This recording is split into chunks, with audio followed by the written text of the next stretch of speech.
I believe we have a quorum present and Jill, you're on the remotely, remotely.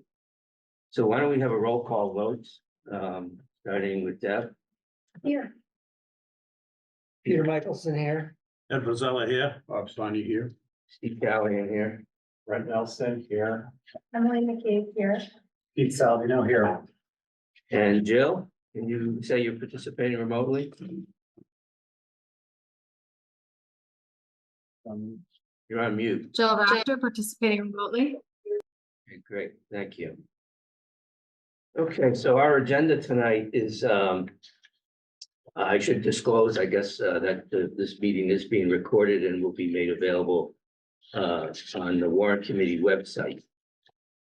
The March 12th meeting minutes are not available. We just met last week, so there's still in progress.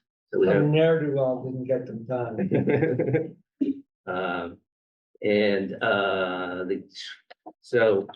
We will go through quickly the calendar and scope of what we're going to talk about at certain meetings. But tonight's agenda, we'll go through the dog. We'll hear from the Jill Radowski, from the chair of the Dog Bylaw Committee, and her fellow members.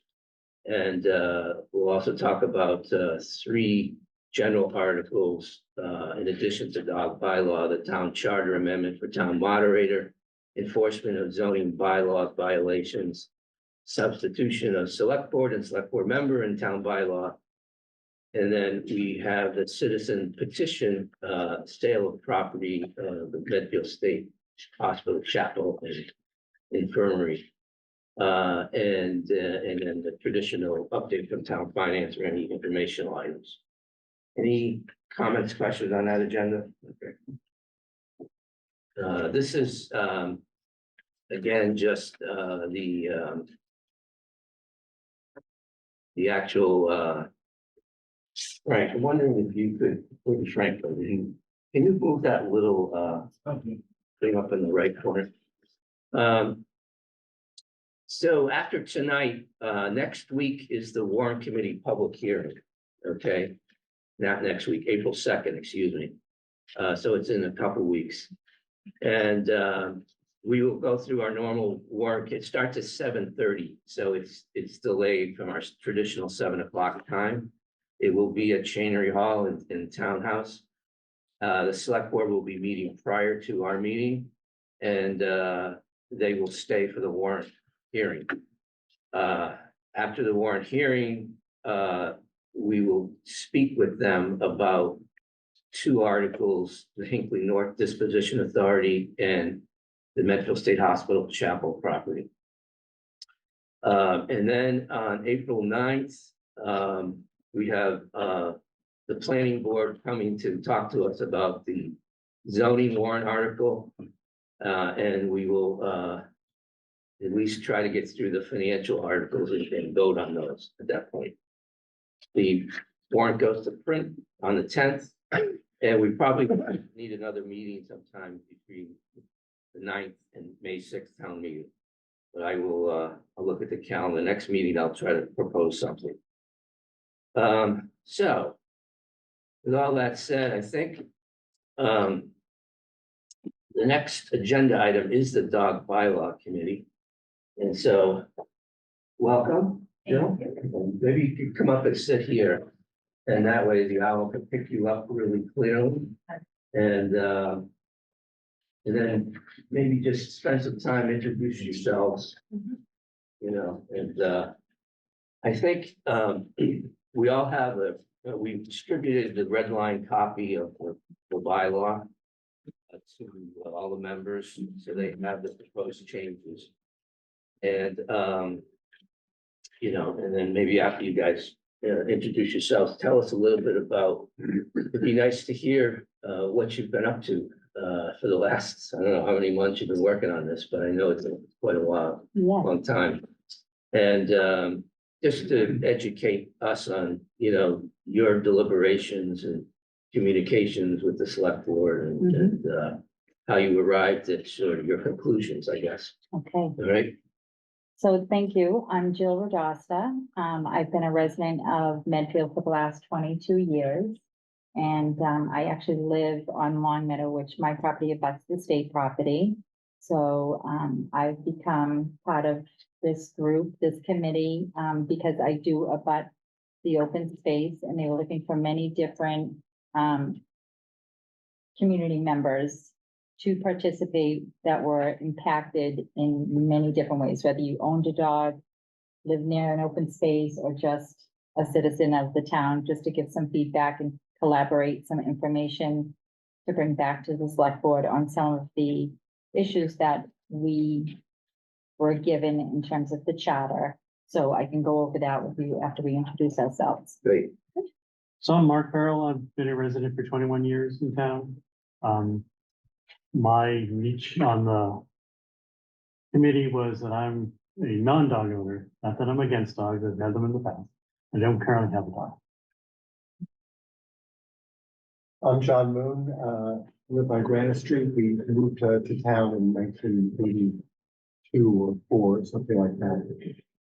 My background, I worked with service dogs for many years, not as a trainer, mostly on the development side of things. So knowing how animals help support humans and things just mattered to me a lot, and wanted to contribute to come to some suggestions for the town.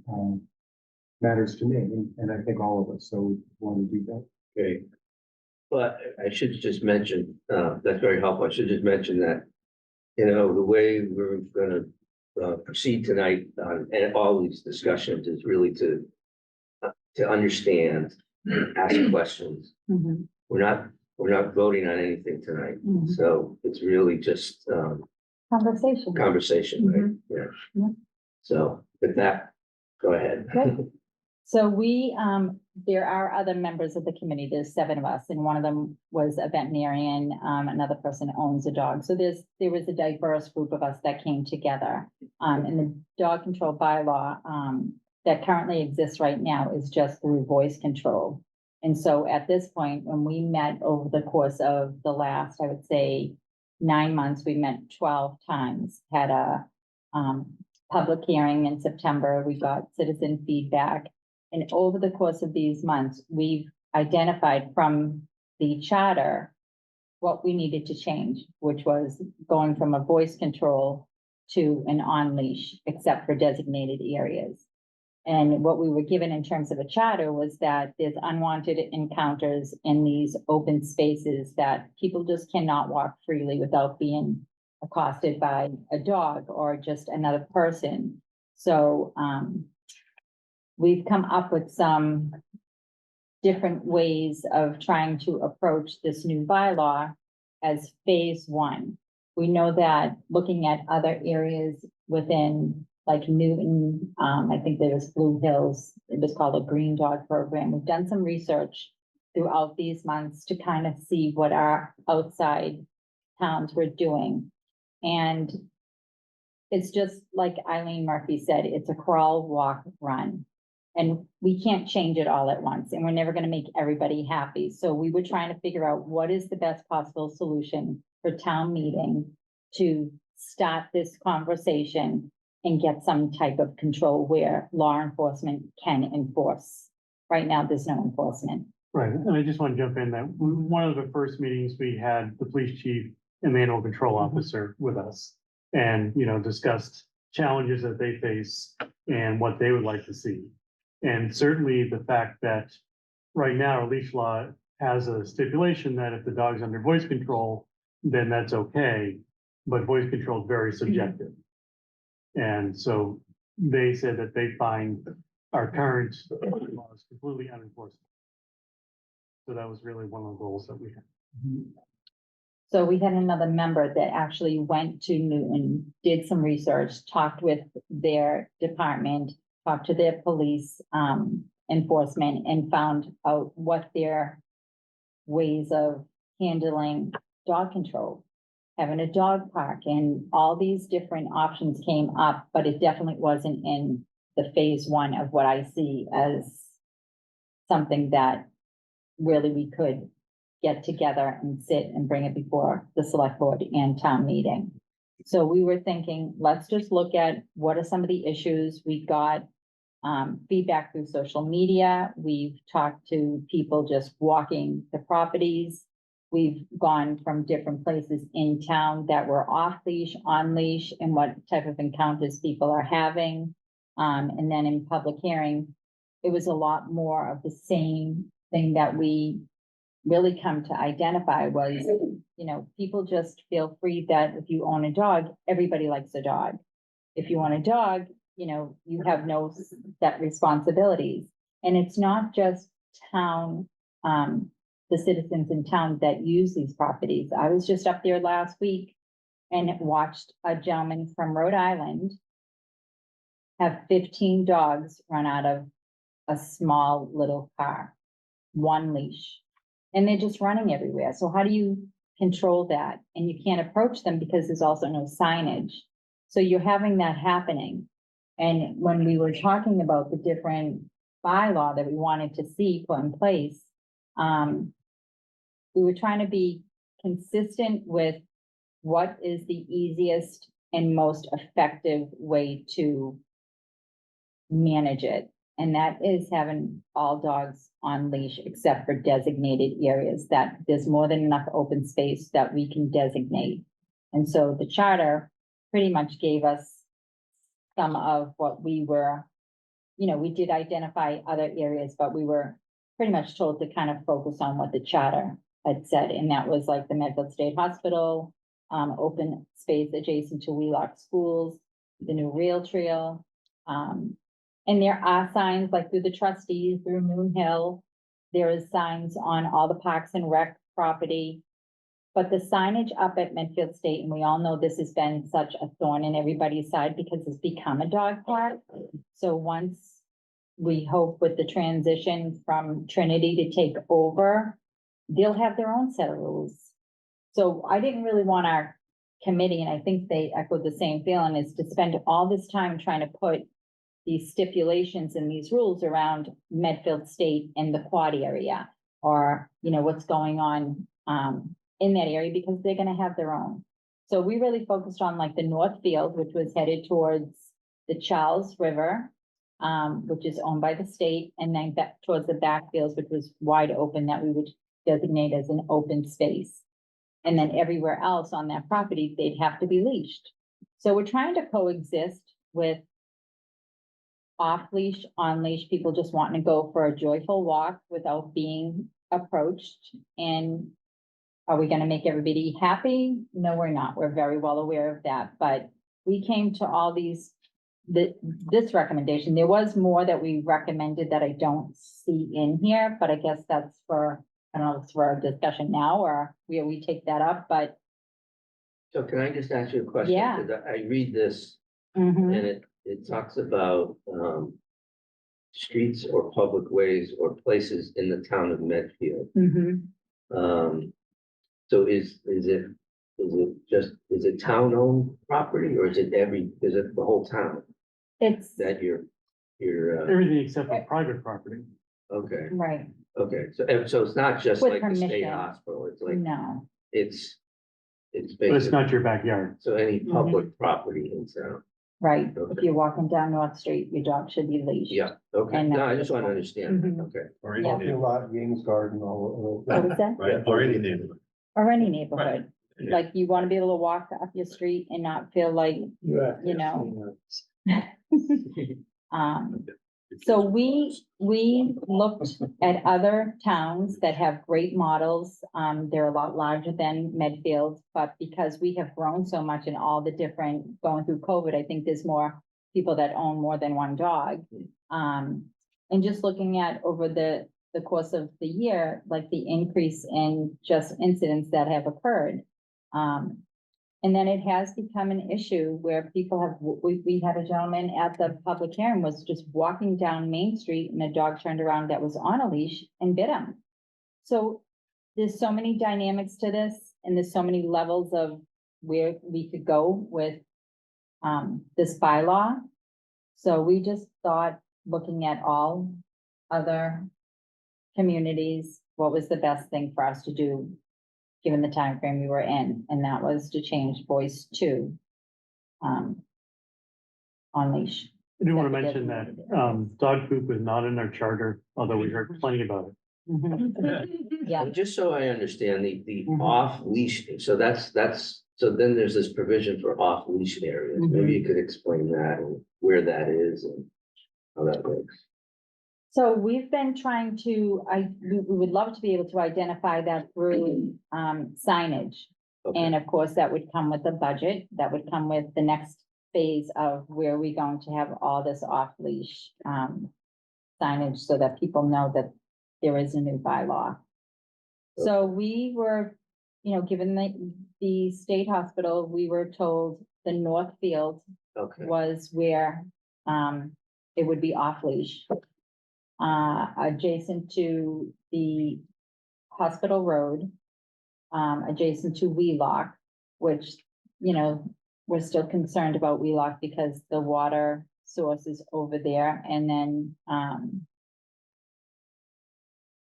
what was the other one? The rail trail already is designated Okay. as, so on that leash. would be up to the No. select board to designate these areas. Right, so we Yeah. gave some recommendations. Okay. I understand that they didn't make it in here, and I can understand that Mhm. really a select board should be completely in charge of this and be able to change it, if there's an issue or something like that. Okay, But we did feel that there should be some designated areas. okay, And I imagine that's gonna be a big topic during, town meeting about Mhm. where exactly. well, that's, I'm curious, Yeah. like, so the article is intentionally silent on those areas. Mhm. Right, we didn't actually draft this, Okay, exactly, we Yeah. gave recommendations, okay, but yeah, that's what my guess is. Mhm. But who drafted it? And did you see a list of our recommendations? no, I don't think so. Okay, so at least I don't have Before you copies get of to it. those, can I just say? Yeah. You talk, I would just want to follow up on Steve, you talk about designated areas, if someone wants to designate a new area, who in the future will decide that? Is that the select board or? It who- would who- most likely be up to the select board to designate an area.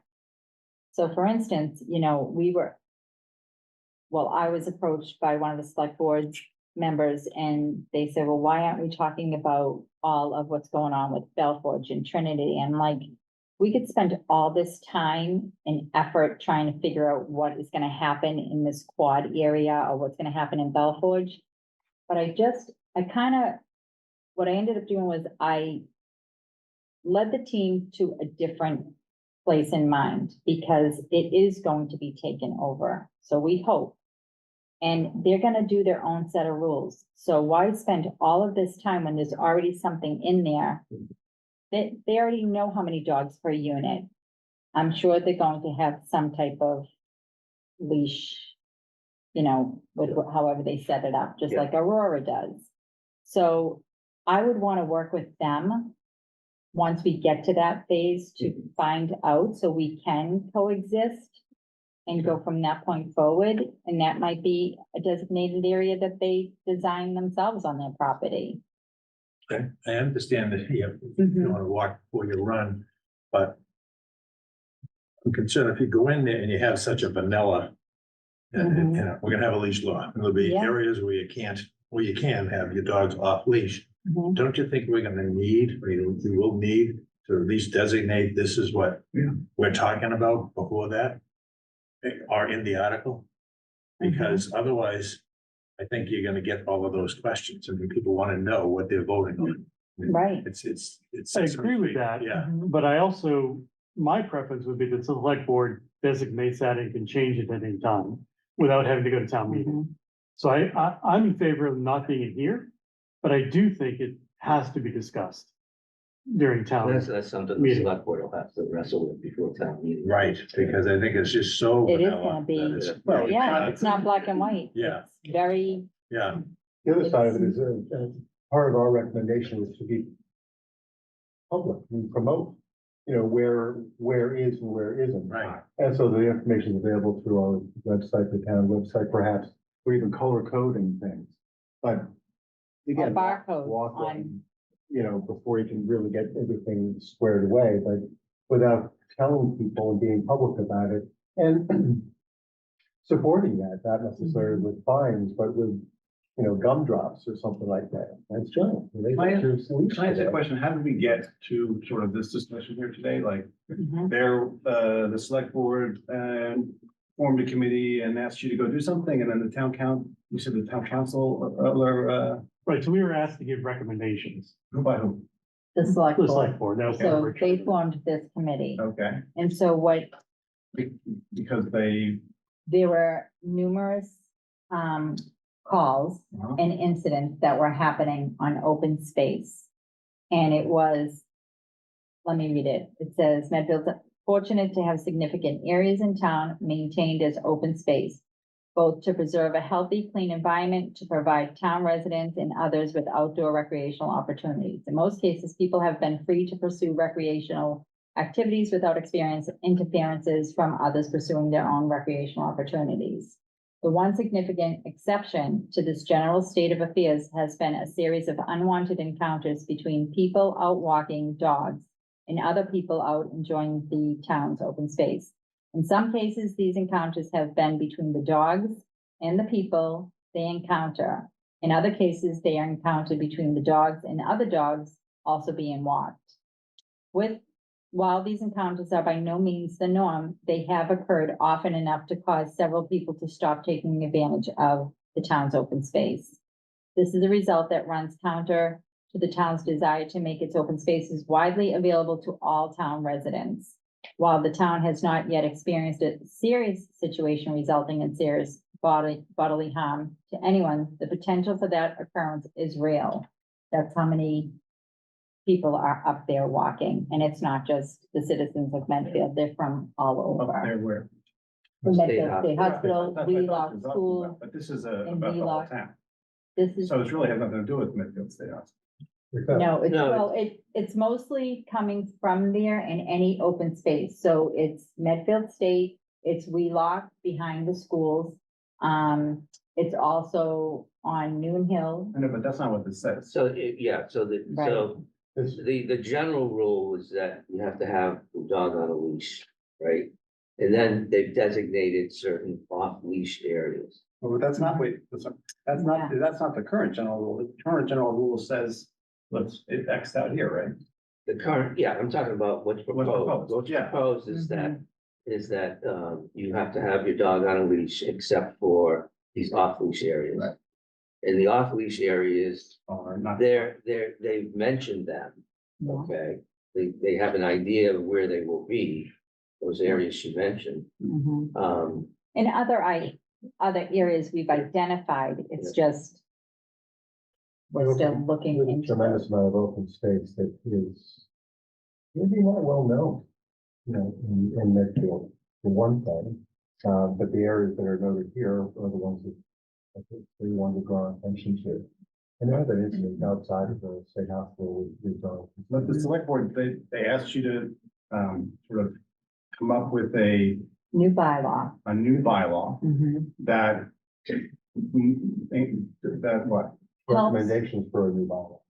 Recommendation for a new bylaw that helps law enforcement enforce some type of law that they can approach somebody and say, you're in violation. Right now, anybody can walk up there and a dog can be like running or barking or whatever at your feet, and they will say, well, my dog came back. Well, you have no leash, you have no bags for, defecation, and no collar.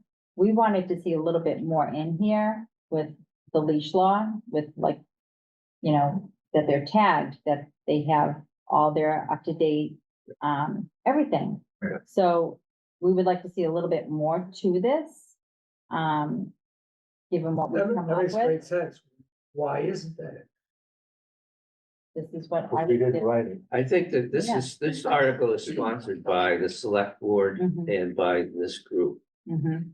The writing of the article was controlled by this, by the town.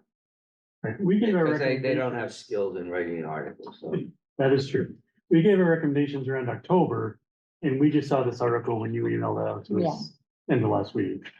So, Okay, oh, so you haven't seen this? Not until this week. It would be nice to know if you support this. Yeah. I would vote yes for it, I would. but I would like little changes too. Okay, okay. I have a couple questions. So what is the penalty if someone, I think the town would be interested in knowing that? My first question. Well, right now, there really is no penalty because it's voice control, so. No, if we. Oh. pass There this are law, other parts what of- are the people that own dogs, like, you know, what is the penalty? So in the Yeah. existing bylaw, is there a section that deals with violations? Yes, There is, um, And is there a monetary penalty? there is, Okay, there is. So that isn't changing. No, Okay. We should probably know what that is so that we can communicate that. I think that would be a reasonable question. Mhm. I was curious if you can find someone who isn't a resident of Medfield, because I would imagine that a lot of the dogs that are the problem in this situation don't actually live in Medfield. It's a really good question. You just mentioned some. Well, of course they are, but From can what I we live, enforce 15 anything dogs. for dogs that don't live in? that actually brings up another What you were saying. issue. Yeah, And the police chief was pretty clear about it, that right now, if she were to go to Dedham District Court and say, this person owes us a fine and haven't paid, the court will laugh her out of the building. Yeah. So, there's some legal issues with enforcing this Mhm. violation. right, well, right, so, but I'm just thinking about that as like a resident, right? Like, that we're going to enforce something like this to try to protect fellow citizens, which we all can agree that we want to do, but that you may not be able to actually punish people that are contributing to it. I'm just thinking out loud, you know? And we talked about that, our incentive honestly was to not punish people at first, but to reward them with a lifesaver. Thanks for doing a good deed, thanks for picking this up, try something nice rather than penalize and generate funds, that's probably one thing positive there.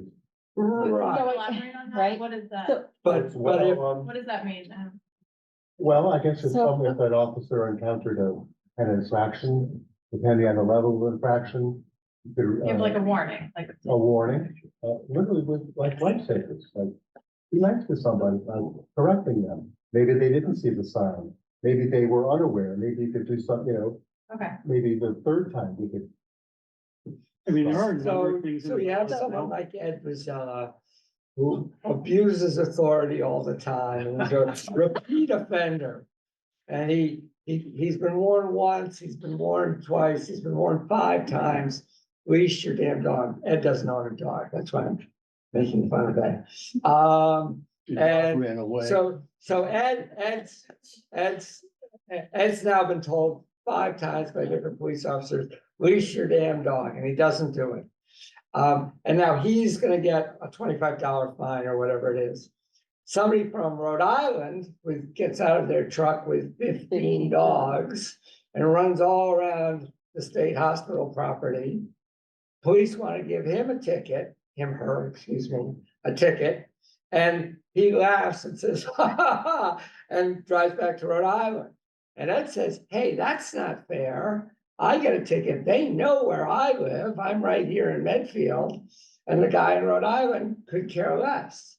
That seems to me a little unfair to poor Ed here. Well, I think- one of the things, just to comment, is, there are a number of issues, but I think you've mentioned that this is crawl, walk, run. Right. And I think that, the select board has given you a mission Right. for which you have done a More great job and pulled together.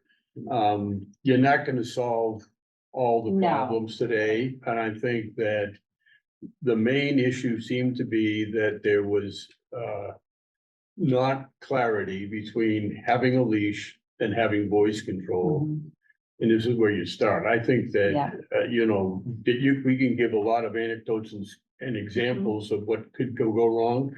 I think enforcement, I think you all recognize enforcement, it's the most difficult part of the whole thing. Mhm. And if you don't get cooperation of people. But, in the case of if 15 dogs show up, then that might be, at the current time, Mhm. bring your dog to Medfield because they don't have any rules. Right, So I think that might be where you get started. And now if we put some rules in place, and as you say, let's see how it develops. and I think I- we're bringing this to the forefront. of, because there are other rules. There's restraint of dogs, confinement or muzzling, which a dog has been muzzled. Yeah. There's violation and penalties for enforcement, first to the fourth offense.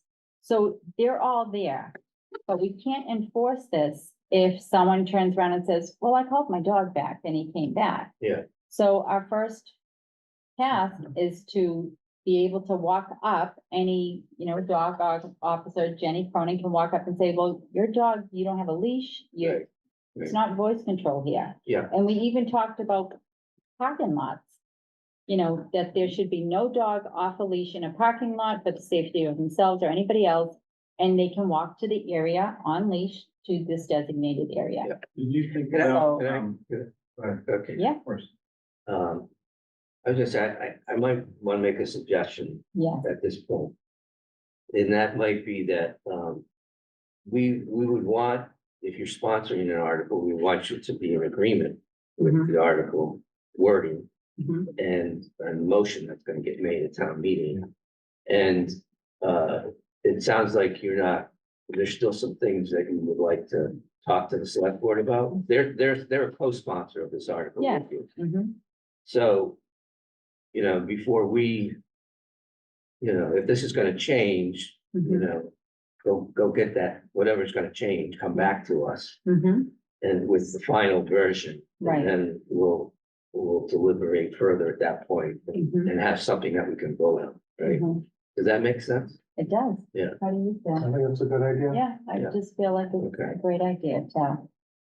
I mean, just, I mean, It's a great not to first take up too step. much of your time, but there were a couple things that we suggested in our recommendation, which is all we did.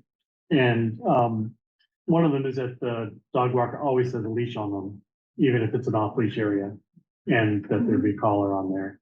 And then also we gave recommendations for the most amount of dogs you could have on leash and the most amount of dogs you could have off leash. Mhm. And, those didn't make it, and, was there anything I else? mean, I do think it's a smart approach to do this crawl, walk, run. Yes. Approach that Eileen suggested Yeah. because of the existing law bylaw. Mhm. It doesn't, it's not workable, so. Right. So however you come to agreement on that. Yeah. What that crawl step is, Yeah. and just, maybe that's what goes forward to town meeting. I just feel like if we were to submit this before a town meeting, there would be a lot of questions Yeah. from the citizens, That's what I- because we still have a little bit more that Yeah. we'd like to see in here. Yes, this is the first initial phase of where we want to see voice Yeah. to on leash. Yeah. But I just feel like we want a little bit more in here Yeah, and to take us to the if it next can be phase done too. before, Yeah. we kind of have a time cycle here. Yeah. for Town meeting, so I'm not sure whether you'll be able to do that, but if you can't, it can always just be withdrawn. From the warrant at town meeting. You And may then, have, and then revisit it next year. you may have, when you have, in preparing for the town meeting, an information sheet Mhm. that maybe preempt some of those anticipated questions that you've addressed and, Mhm. outlining what it does and doesn't do, so. Or at least have the select board, publicly, say Mhm. what these off-leash areas are, if they don't want to put it in the bylaw. Right. Have that communicated at town meeting. but I think if you're gonna talk about fall, walk, run, I mean, this is pretty not really fall, this is saying it must be leashed in the whole town. So you might consider, maybe there's a step before that, that says it should be leashed in a certain area, that's even before with this, and sort of, this feels like a blanket ban on non-leashed dogs. Right, and across that's the exactly town. what I That's want. not, but you might have, but the people in the town might not. Right. So that doesn't feel like a flaw if it's like the whole town is, that's a pretty.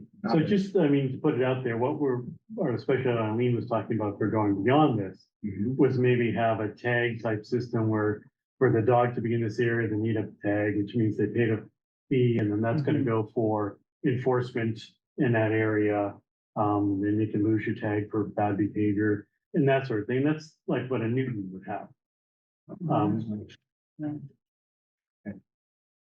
Well, I like the suggestion. All right, well, thank We you very much appreciate for all coming. your We really time. Thank you for your appreciate hard work. Yeah, we're gonna keep Not an trucking envy. at it. it. Yeah. Yes. We're going. Thank you. Okay. Thank you so much. I appreciate your time. Yeah, no, thank you. Keep your sense of humor. Yeah, you know, it's my wife. I think of myself. All right, so.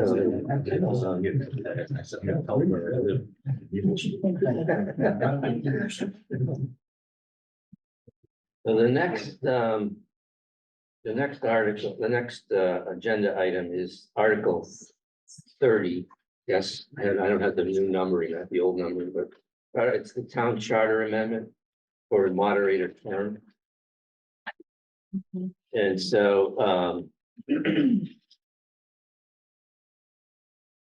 this is amending the sentence in the bylaw that basically says, beginning with the 2026 annual election, the moderator shall be elected for a term of 3 years, and upon election shall preside over the annual town meeting and any special town meeting, and or do or act anything in relation thereto. So you know, the current term is 1 year. It's, as far as I know, it's the only publicly elected position in town that is for 1 year. The school committee is like a 3-year term, the select board, planning board, they're all longer than 1 year. And because of our election cycle, we have a you know, it works fine if you have a moderator for 25 years. But when there's a change in moderator, we elect a new moderator in March, next week. So next Monday, we're gonna elect a new moderator. And that moderator has like 4 weeks to get up to speed on the town warrant and conduct the town meeting. So, you know, there's 2 steps to this. There's the passage of the article. And then there's a vote that has to happen because it's considered a minor charter change to our charter. So if it passes at town meeting, there's a vote next year. Okay, and then that would be 3 years. that would take effect in 2026 would be the first town meeting that this would apply under. So so that's the proposal. It's sponsored by the select board. Can you go through that one more time? I don't think I followed it. So it's gonna So be for 3 years, but not until, it doesn't take effect. it doesn't start It's until like, a it's year like- from May. Yes. Right. So that, So you give the person a warm up this year. no, I take that back. From that. So there will be an election in 2025, in March of 2025. Right, So there's gonna be an election this year. Right. They have a 1-year term. oh, okay, And then in March of 2025, there'll be another election for a 1-year term. right, okay. And they'll also be on the ballot in March of 2025. This article Oh, yep. to say, we have to have, it's a 2-step process, it has to be approved at town meeting and in an election. So there'll be a second, but that approval in March of 2025 doesn't take effect until the election of March of 2026. Okay. So the election of March of 2026 will be the 3-year term. Okay. Does that make sense? I get it. Okay. I totally misread this article. I did. I really misread it. I don't, so you're saying, well, what I'm hearing from you is that it's currently a 1-year term, Yes, and this is an expansion to 3 years. right. I totally misread this because we just came up with a time with a moderator for so long. Right. I had read this, that we were trying to reduce that from being someone that has this for such a long time to a 3-year cycle that was like a limit. Well, there'll be, I could see why you might have done that. In the actual warrant, there'll be an explanation of the actual article, there's a narrative that will go along with this that will explain it. That's interesting. I'm doing kind of explaining it to you now, but that's the intent. So theoretically, based on the way it's written, you could be elected twice, for a second 3-year term. Sure. Oh, yeah, Or 8. or 25, like. Okay, I misread it. 8 for you, sir. Yeah, So I'm not opposed to this at all, but just what was the motivation for proposing this, if you know? I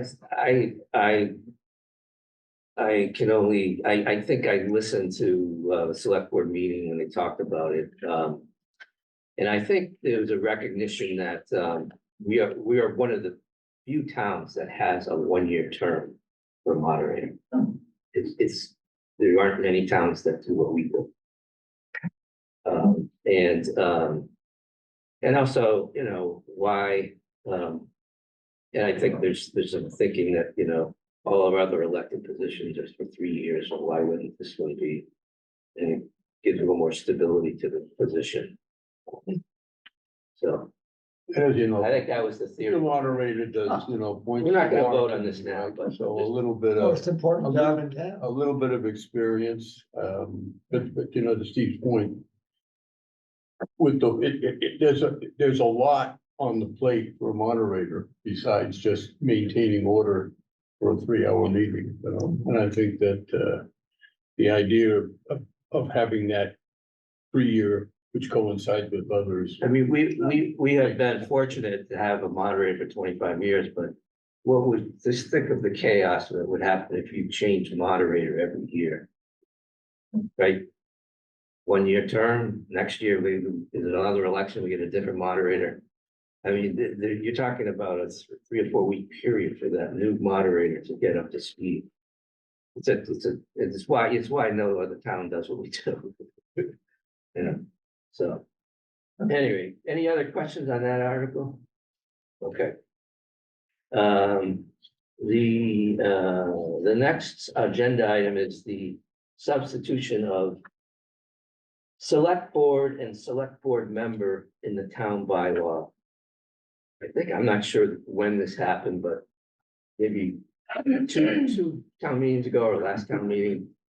We approved the change of the word selectmen to select board. But it was only for the bylaw. I mean, I'm sorry, it was for the charter. For some reason, they didn't think they needed to change the bylaws, and this was to go throughout the bylaws and do some housekeeping. So it's a pretty straightforward article. Yeah. Okay. So, our next agenda item is the citizens petition. And I'm gonna invite them up in a second, but before we do, I thought I would just, Steve, yeah. did you skip over enforcement of bylaw position? Oh, I'm sorry, you're right, sorry. I did, thank you very much. Okay, so there is a article on the, I sent the email around this afternoon from Mark Sorrell that explains this one. This is a article amending the zoning bylaw enforcement provisions. So he says, Medfield zoning bylaw section 317.7B currently provides a fine of not more than $300 for each violation of the bylaw. As currently written, the only means of enforcement requires the town to file an application for a criminal complaint in Dedham District Court. This is a time-consuming and generally ineffective process. In recognition of the shortcomings of the criminal enforcement process, the general court has enacted General Law, Chapter 40, Section 21D, which provides an alternative means of enforcement in the form of a non-criminal disposition. This employs a ticketing process, but requires the municipality to have enacted a bylaw provision setting forth specific amounts for the fine for each violation of the bylaw, as well as identifying each local official with authority to issue tickets. The proposed amendment to the Medfield zoning bylaw addresses both of these statutory requirements so that the town will be able to utilize the non-criminal disposition process set out in General Law, Chapter 40, Section 21D to enforce zoning violation. Parentheses, most, if not all, of the town's general bylaws already include this provision for enforcement. If the Warrant Committee or any other questions, he would be happy to provide them. answers to us. So that's the background. We currently have in our bylaw, a $300 amount for a violation, and as you can see, there's this enforcement problem with the current bylaw that they want to change.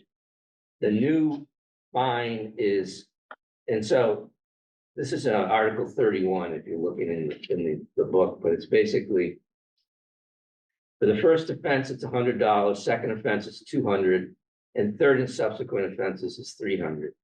Every day there's a violation is a offense. So, the first day would be 100, the second day 200, the third day 300. And then every day after that, it's $300. So,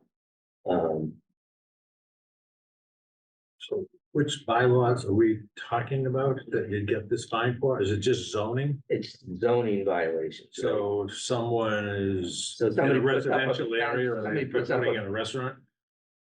Let's say if someone puts up a fence, doesn't okay, comply okay, with, okay. or they don't, they don't conform to the setback zone, whatever the rule is. And they get notified by the inspector that this Okay. is in violation. Mhm. This is, this is Okay. the article, the bylaw that would cover I didn't understand the last sentence. of the actual article. No, what you read, that What was I in read. parentheses. Okay, that's, I think it was him just adding some I know, comments. the commentary confused me at the beginning, so. I think he's saying that a lot of our other bylaws have this section 21D provision in it that allows for Or not enforcement, zone, but somehow this one doesn't. zone. Yes. Right.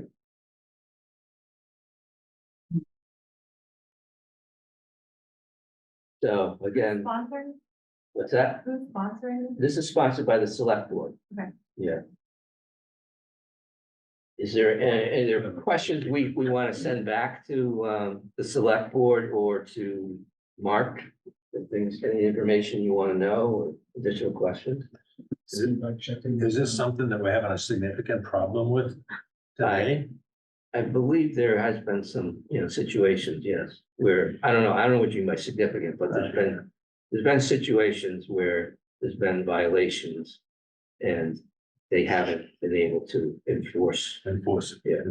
Yeah. Based upon with that sentence, that it's time consuming and generally ineffective Right. process. No, I- To go to yeah. court, Yeah.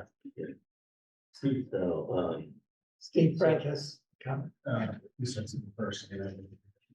I can explain a little bit of this. I forgot you were here. Yes, Sure. please do. So I'm Lisa Mead, I'm special town council.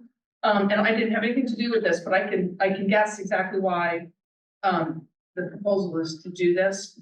The building inspector has a couple of ways to enforce the zoning bylaw. One is a cease and desist, which if somebody doesn't comply with, he has to go to court to get it enforced, and that can be a long and expensive process. The other is the building code, which has $1,000 fine, but has to be related specifically to a building violation.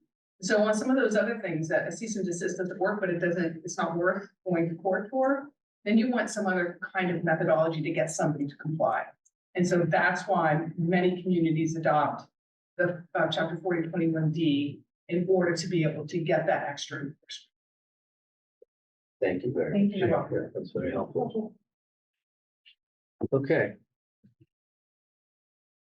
Any other questions on that? Okay. All right, I guess I have one. yeah, Sorry, we want to move on. So to anyone and or to Lisa, so someone puts up a fence and then someone in town says, take it down. They say, no, I've got a perfect right to have that fence there. And someone issues them a ticket, saying, okay, this was $100 today, $200 tomorrow, $300 the next day. And someone says, I want to fight this. Meanwhile, this fine is racking up and racking up and racking up. It can appeal the 4021D to district court. So the person against whom the violation has been issued has a right to appeal that to the district court. And does that stay enforcement of the No, fine? but the district court, they go in and they really try to make the parties work it out, right? So I have seen thousands of dollars of fines rack up because somebody hasn't appealed it or they haven't complied with it. But typically, if somebody's gonna appeal it, they go right into district.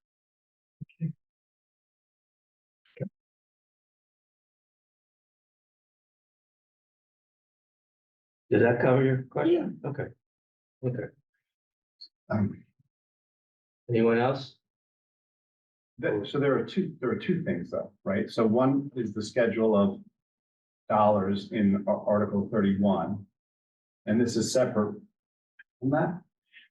So the article brings in this new section 21D for enforcement that she just talked about. That doesn't require you to go to court to enforce, okay? So there's common sense reason why that would be there. And then the rule requires you to have listed out the actual volume of the offenses. So. Okay.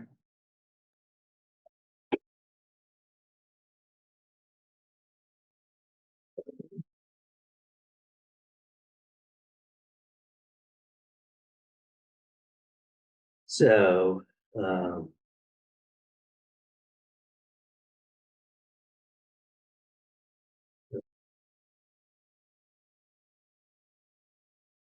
the next item is the citizens petition, and before we bring them up to talk about their citizen petition, I thought it would be helpful just to go through some factual history, because it's a bit, if you don't understand this, it may be a bit, may eliminate a lot of questions, okay?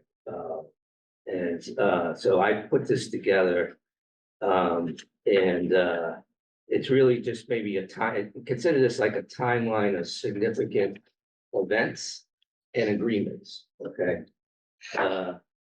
So the state hospital has a history, go back before 2014, a long history, but there was a land disposition agreement between Medfield and DCAM, which is a state agency. That we actually purchased that, the town of Medfield purchased the state hospital from the state. And in that agreement, it requires public procurement process for any land disposed covered by the LDA, okay? Which includes the land on which the chapel is located. And so then, and also as part of that agreement, Medfield agreed to indemnify the state for all environmental liabilities related to the purchase of the whole parcel up there. So that's when we took on this $20 million liability, the town, okay? And we controlled our destiny with respect to that particular lot, parcel of land. And then in October 2018, there was a special town meeting where there was authorization given to the select board the board of selectmen sponsored the article. It got approved at town meeting. That basically gave them authorization to lease a portion of that town-owned land and the two buildings for up to 99 years for the purpose of developing an arts and cultural center. And if they deemed necessary or desirable to petition the Mass General Court to enact special legislation, authorize it. Okay, and so that was the first step. And then in July of 2019, they actually, got this special legislation passed at the State House of the General Court, which basically the legislation removes the chapel land lease from DCAM LDA public procurement provisions. It exempts the requirements of those public procurement rules. So basically, it allowed the town to enter into this lease directly with CAM without putting it out to bid. Okay, they sort of you have to get a special legislation to bypass the procurement rules or something like that. And so that's what that special legislation did.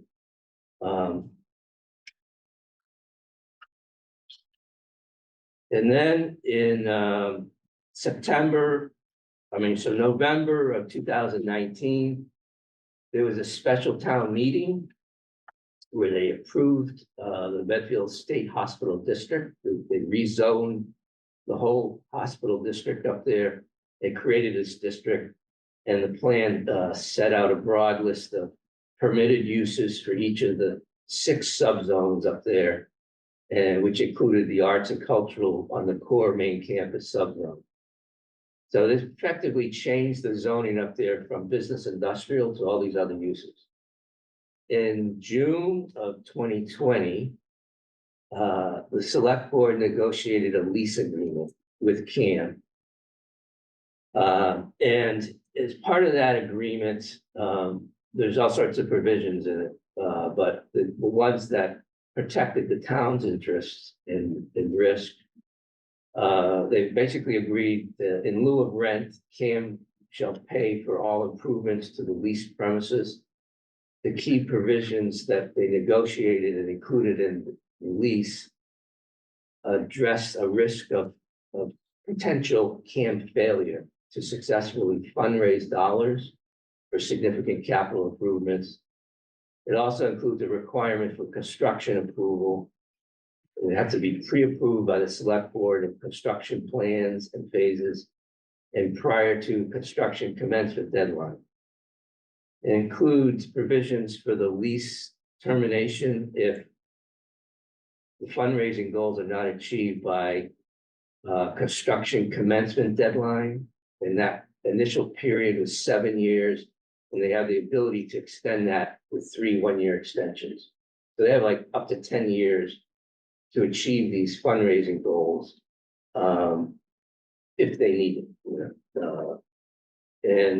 If they don't do it, if they don't do it by that, after the select board could extend it a year each time up to, get up to 10 years.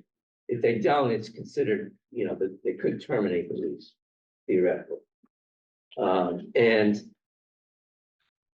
so there's these 3 terms in the lease. There's this pre-construction period, a construction period, and the occupancy period.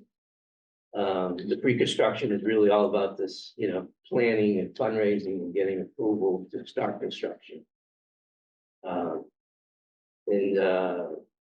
They think it was around 18 or 20 million that they initially estimated, and now the cost to actually passage of time and inflation has driven that up to 25 to 30 million.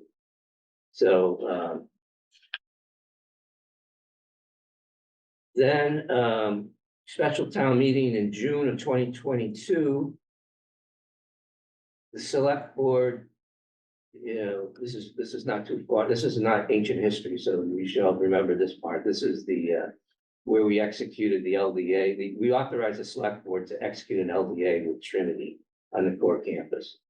And the LDA agreement excluded the land upon which the chapel is located. So Trinity also agreed to pay $1 million cash to CAM to help with construction. So at any rate, that pretty much brings us, then to today today, which is really the citizens petition, which you all have a copy of. Last year, after town meeting, we implemented a questionnaire for various questions that we would like anyone submitting a citizen petition to complete. And Jean and her team have done that. And have done, that's what we sent around. So that kind of brings, does everybody have a good understanding of the history here? it's kind of how we got to Thank you today. for preparing that. That was very helpful. So. Please come up.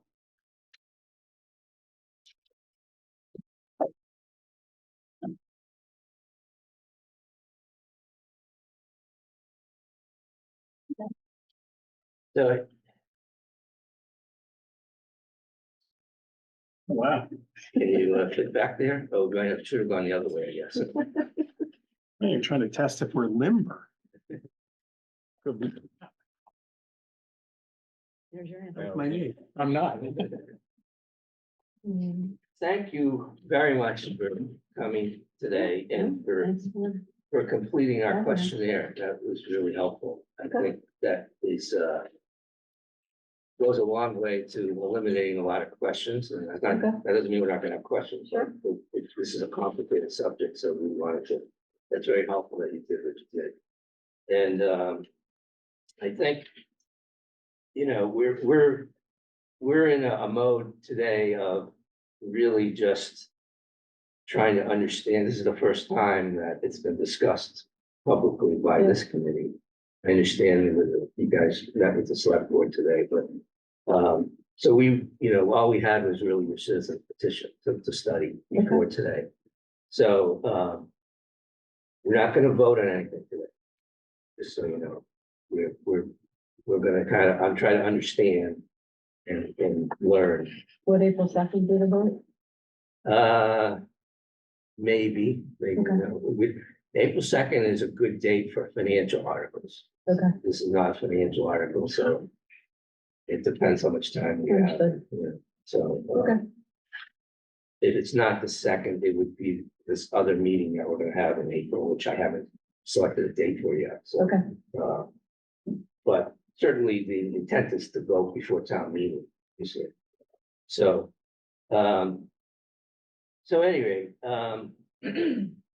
you know, I think, you know, we really, you know, if we have time at the very end, we try to end at 9 o'clock, we can take public comments from people. Okay. And maybe limit it to like 3 minutes per person. But really, I think, you know, the intent is really to get everyone's questions answered. Okay. And if we can't get them today, we can come, you can, Sure. we can come back or Sure. have follow-ups and all that stuff, okay? Yep. I just, so- Steve, if you don't mind, the only other people that are here is a Yeah. member of my staff, and then Ray is our project manager in case there's questions Okay, we're not able to answer. okay, nice to meet both of you. Just so everybody knows who you are, maybe you start with an introduction.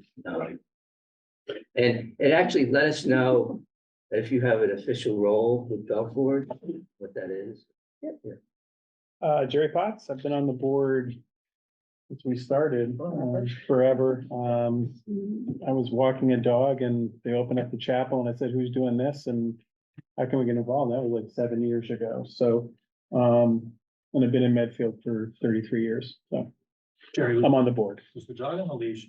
Was, absolutely. See, I follow that. I do. I'm sorry. Yeah, I was worried Mark would taser me. No. No, it was totally set up.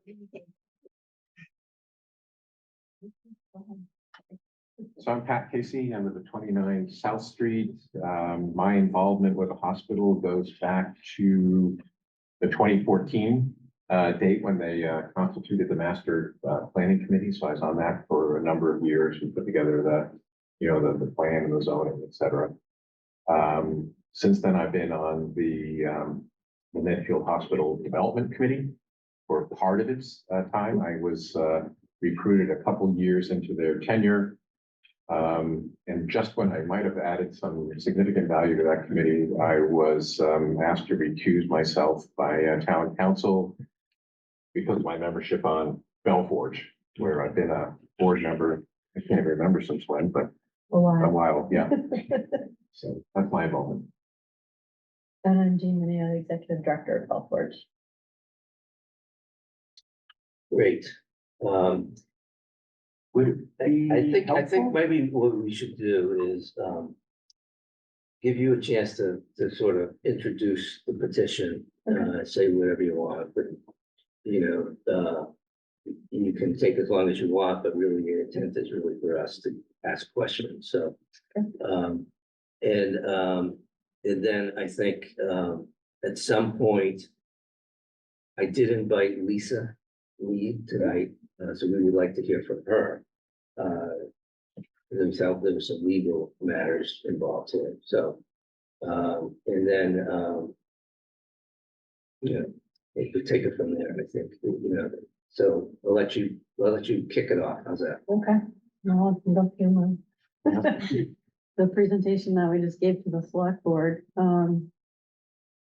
Basically, we're asking for authorization for the select board to negotiate a sale. It doesn't compel them to do it. And, to be honest, 2 of the 3 voted against it. He is the only one in favor of it. But we would like to see if how the town feels about it, which is why we would like to have the vote at town meeting. After that, we would like to see it advance through a legislative review and approval process. The same way that we got the lease. We know that could be a 10 to 12 month process. We think we may be in a position to begin construction next spring. So that's, you know, that would be this next year's process to at least authorize the select board. It's just creating the conditions for that to happen if they decide that it's in the town's best interests. You know, this is gonna be a complicated project because of the historic preservation and because there's some very sophisticated acoustic requirements within the building itself, but also for the residents who are gonna be living around us.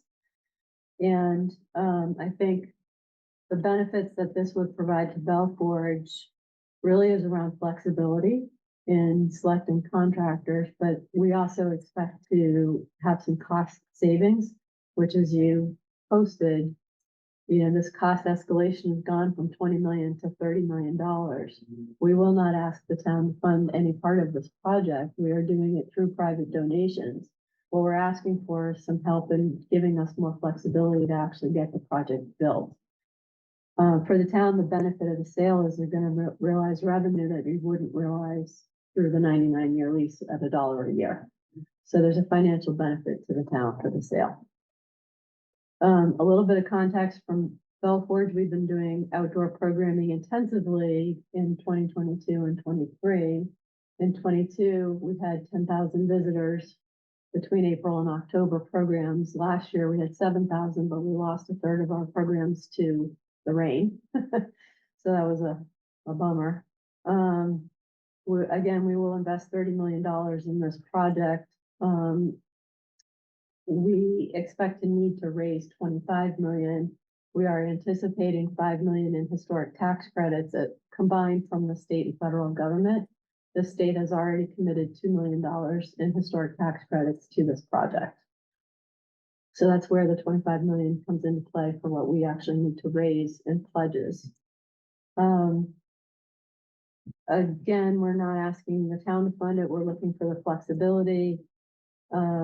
And we also think that there's going to be some requirement for craftsmanship that are elevated, if you will. I don't know if any of you were in the chapel before the remediation happened, but none of the corners are square. The plaster was all rounded, and you know, it's going to take some special skill sets to replicate that in a historic preservation project. So far, we've reached 53% of the fundraising goal, so we have a little over $13 million pledged to this project of that 25. So now that we've cleared that 50% threshold and are anticipating wanting to start construction in a year, that's why the timing of the conversation is now. At the time that we got the lease in 2020, we were an all-volunteer organization with a $30,000 a year budget. So it really was far too risky to talk about ownership, too risky for the town, too risky for the organization. But we're in a very different place today. We're grateful for the town's support, the select board's support. Getting that lease is the thing that actually was able to get Bell Forge launched. in terms of being able to hire staff, to expand our board, to actually launch programs, to demonstrate what collaborations would look like. So it really got us off the ground. We would also like the flexibility to potentially work with Trinity on closer coordination, construction management, potentially realize some benefits perhaps in materials if the timing works, material purchases if the timing worked out. We certainly value their 35-year track record with historic projects, and the professional networks that they've built. And let's see, we talked about the timing. Oh, the other piece of trying to start this project as soon as possible is that the infirmary building has already had a partial floor collapse. The first floor has fallen into the basement. So the urgency is to avoid any further structural deterioration that might create further problems for actually getting the project done. So that's part of why we're trying to move as quickly as possible. And again, this would just be to authorize the select board, not compel them to do anything. And we have had a preliminary review with the planning board, the select board, and the historic district commission. We will go around again with them once we get a little bit closer to or clarity on when we would actually start construction. But the planning board approval is only good for a year, so we wanted to wait till we were closer. But there were no significant concerns raised. We are a little bit ahead of, not a little, we're quite a bit ahead of Trinity in that our construction documents are done. And there has been agreement on the site plan between Trinity and Belforge. It wasn't clearly defined in the lease, but we've since come to an agreement, but we can't actually do the definition until Trinity defines their land, because we're the whole of their donut. We're the munchkin. The munchkin. So I guess I'll pause there and open it up for your questions. Okay, so I have a lot of questions, but I'd rather anybody else ask theirs. Okay. But before we do that,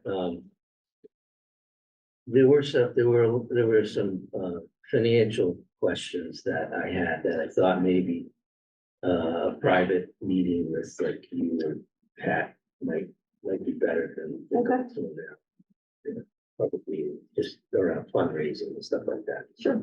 But we can do that later. Okay. But yeah. Oh, and excuse me, I do want to ask one question first, Ed. Sure. On the article, I know we had an exchange. So that very first question we asked, what is the we'd like to see the motion, because that's what we're gonna vote on. Okay. And based on that, we will make a recommendation. We don't approve anything. We're an advisory committee. Yeah. So we make a recommendation. And so it's important for us to have the actual wording of the motion, right? So, and I know you answered sort of your intent. But nevertheless, we still would like to see that at some point before we vote. Okay, so maybe working with Christine or to sort of come up with that written motion would be helpful. Lisa, if you Yeah, help me, yeah, or she drafted. However you want to word it, but I think there's and I think in order to accomplish, my understanding is in order to accomplish what you want, certain things have to be in that motion. So so we would like to see that, just And that's different than the actual the actual language article. of the So article. think of it like, I like to think, this is my interpretation, but we send out an agenda for our meetings. Yeah. And then we have discussions and we vote on motions at our meetings, right? Okay.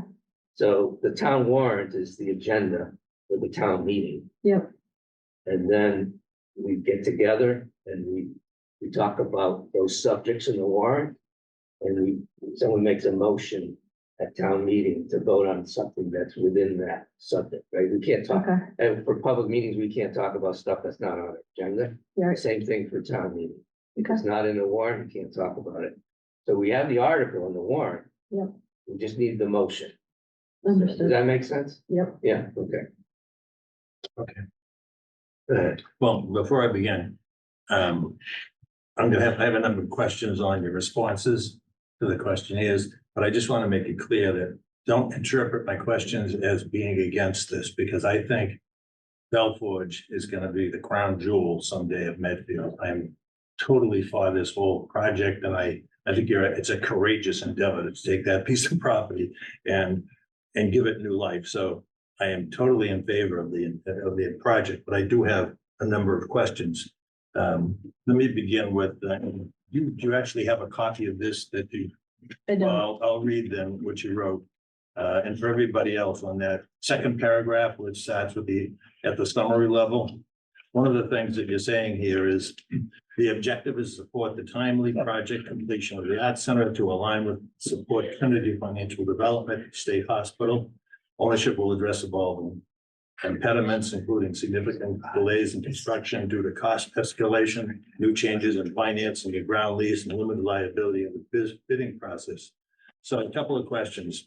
How will ownership versus leasing eliminate delays in construction due to cost escalation?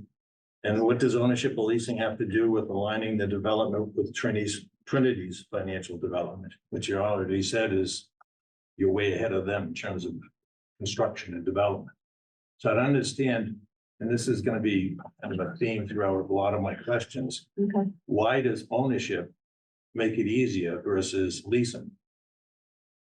And a lot of things have evolved since we wrote this and submitted it, but to that point specifically, the lease obligates us to a certain process that doesn't allow for a lot of flexibility. Like what? Such as? For example, we would have to accept low bidders, Okay, and 40B. we wouldn't necessarily be able to, like I was suggesting, we might need some, it would be, because the project's gonna be, it's a complicated project. It would be ideal to have contractors and subcontractors that have experience with historic preservation, have experience perhaps with performing arts center spaces or performance spaces. But we wouldn't necessarily get that. Can I interrupt? Go ahead. I'm sorry, I just want to see if I understood what you just said. You're a 501c3, right? Correct. You're saying that you have to comply with public bidding statutes? We're leasing from Medfield, so we follow Medfield. Kingsbury Club leases from somebody, I don't know who. From Medfield. I don't think they had to comply with public bidding, they just put up their. Yeah, we have had an opinion generated from the Attorney General's office about this. But within that public bidding process, there's two types. There's one where you just have to accept the low bidder.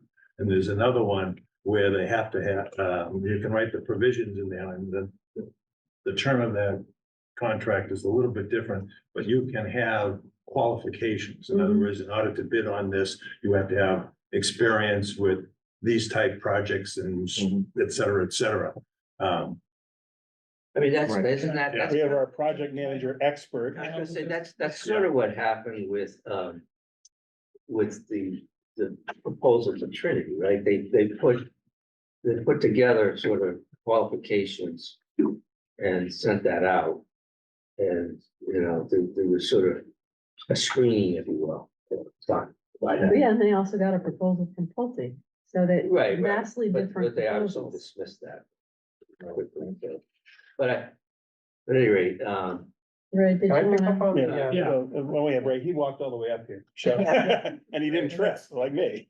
okay, so let me just introduce yourself. Sure.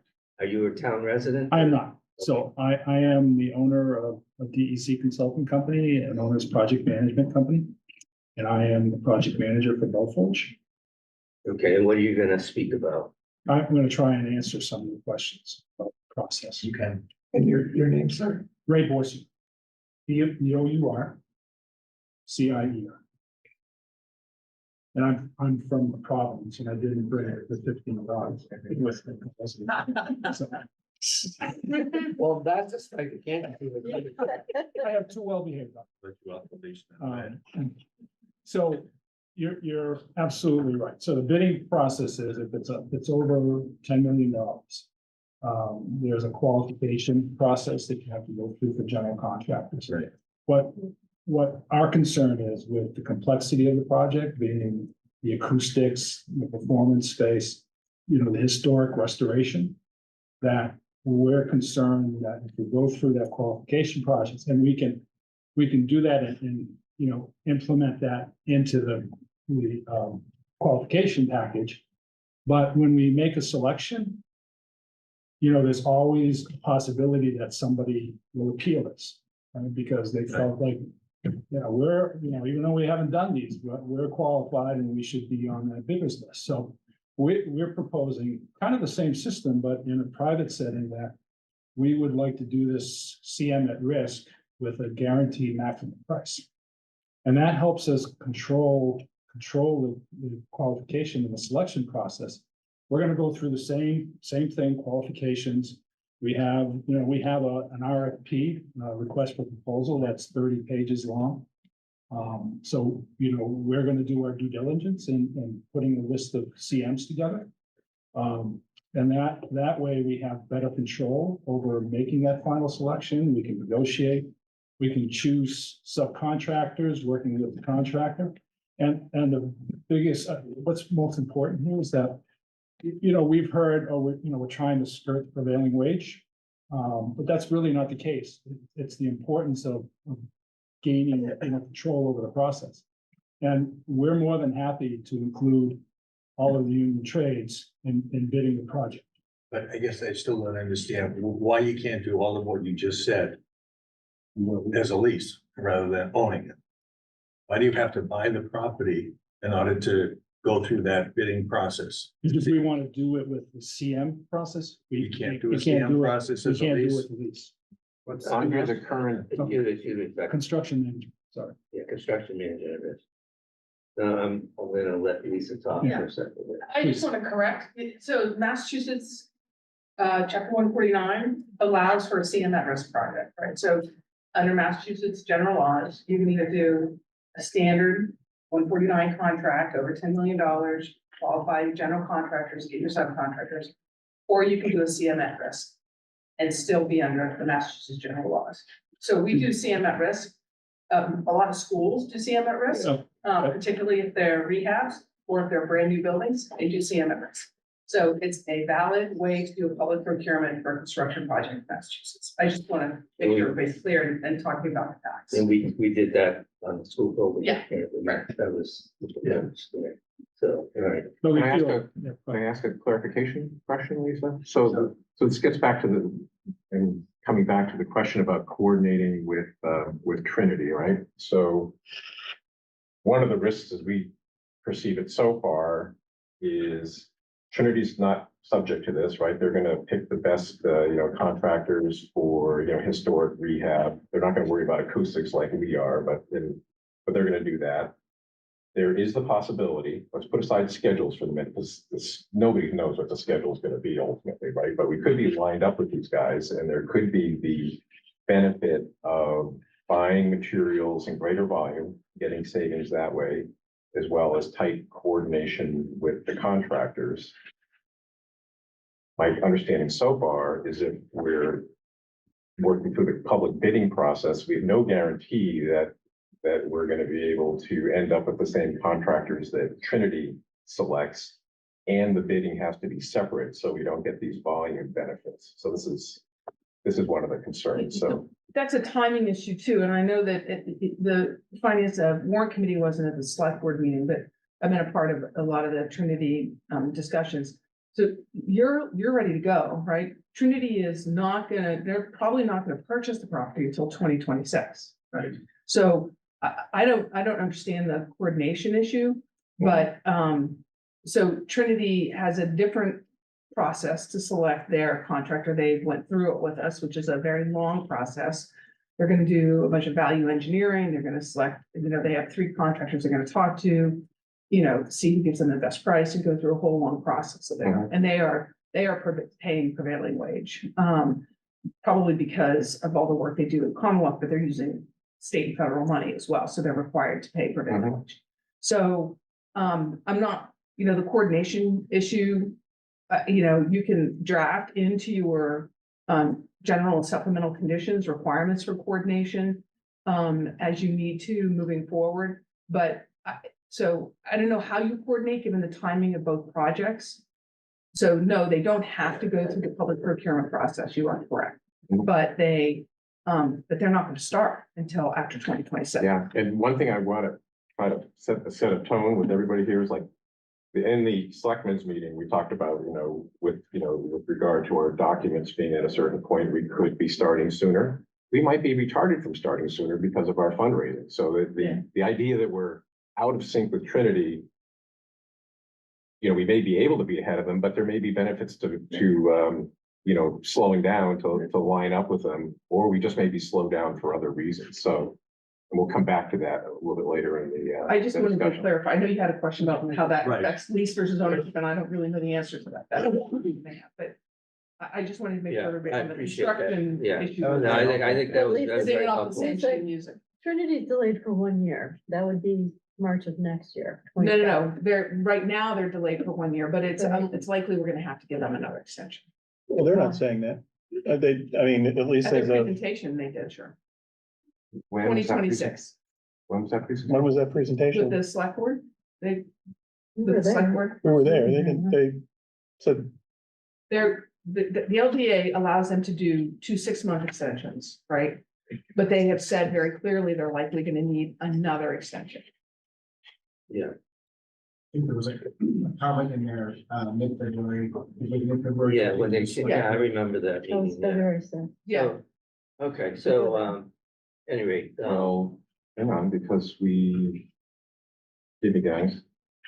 But did we not have a meeting more recent than that where Trinity showed us a possible schedule Yeah. that has them working through fiscal years 25, 25, 27. 6 and 27 with a potential commitment of MassWorks funds from the state upfront, so they would be working over spanning 3 fiscal years, but the project lasting 30 months. Okay, so there's a possibility of reeling in that schedule that was communicated in February. can we just agree at this point, stipulate that there's a lot of moving parts with regard to Trinity schedule, the MassWorks funding, the extensions, and so no one can state with certainty that it's gonna be 1 year, 2 years, or we don't know, we just don't. Exactly, the point I wanted. yeah, Okay. So, but I think what we have heard is that they seem to have this roadblock of infrastructure funding. That there's a bit of a battle with the state over the timing of that, right? So that's what we've learned is that could delay it even further. So, and so, the state doesn't want to give out all the infrastructure money this year. They don't they've never given this much money to one town at once in 1 year. So. That's why we're talking about 3 years. Yeah, so they're interested in spreading it out over 3 years. And just by the way, everything we're saying is also have to take it with a grain of salt, because it's at the moment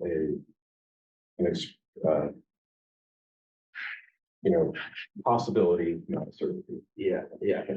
So, so maybe we could get back to some of the questions that this group has. Ed, did you get your answer to that one question? you've got plenty more. Kind of, but You've got some more. a few more, okay? Yeah, please. If you could shed some light on that, section 3, where you're talking about what does the town gain from the positive motion? You're talking about $1,150,000 in economic activity beyond ticket sales. What does that represent, that $1,150,000? So we were part of an arts and economic development study. And it was specific to the town of Medfield. We were at every event in town for 12 months and submitted surveys that we had done about related spending to events. What it came back to is that the average spend No, it's not the average, it's. Residents spend less than out of towners, but based on the amounts that, the average amounts between those two.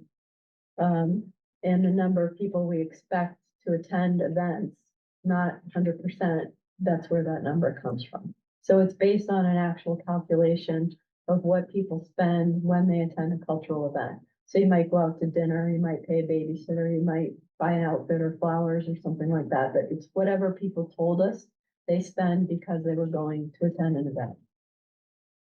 You did some math and came up with $150. Well, That's let's put, yes, as that- part of the Americans for the Arts and Economic Development study, I can share the study with you. That's an annual number. Yes.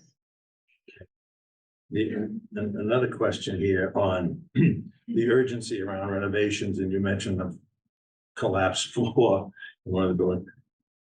What does purchasing the facility have to do with starting those remedies right now and solving and addressing those issues right now? Because you're linking in this paragraph here, it's saying there's urgency around around renovations Mhm. due to the lack of maintenance of utilities, et cetera, et cetera. And this is all under the, under the charter of, if we buy this, this will be resolved. Why can't we work on that now?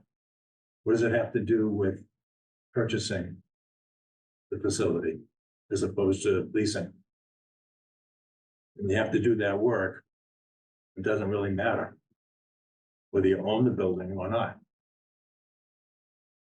I guess that's true. Again, it goes back to wanting a flexibility within the process that the lease doesn't provide for us.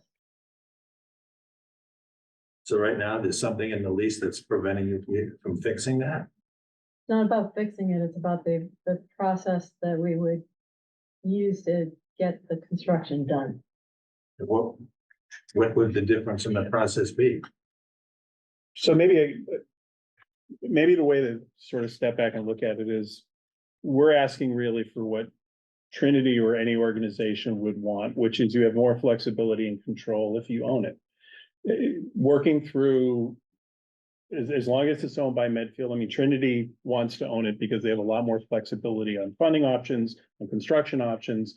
And all we're really asking for to be, to really cut to it is exactly the same deal that Trinity has, even to the point where we would economically purchase these buildings instead of a dollar lease. So we've even said that we would pay the same amount for the per building that Trinity did for what they did.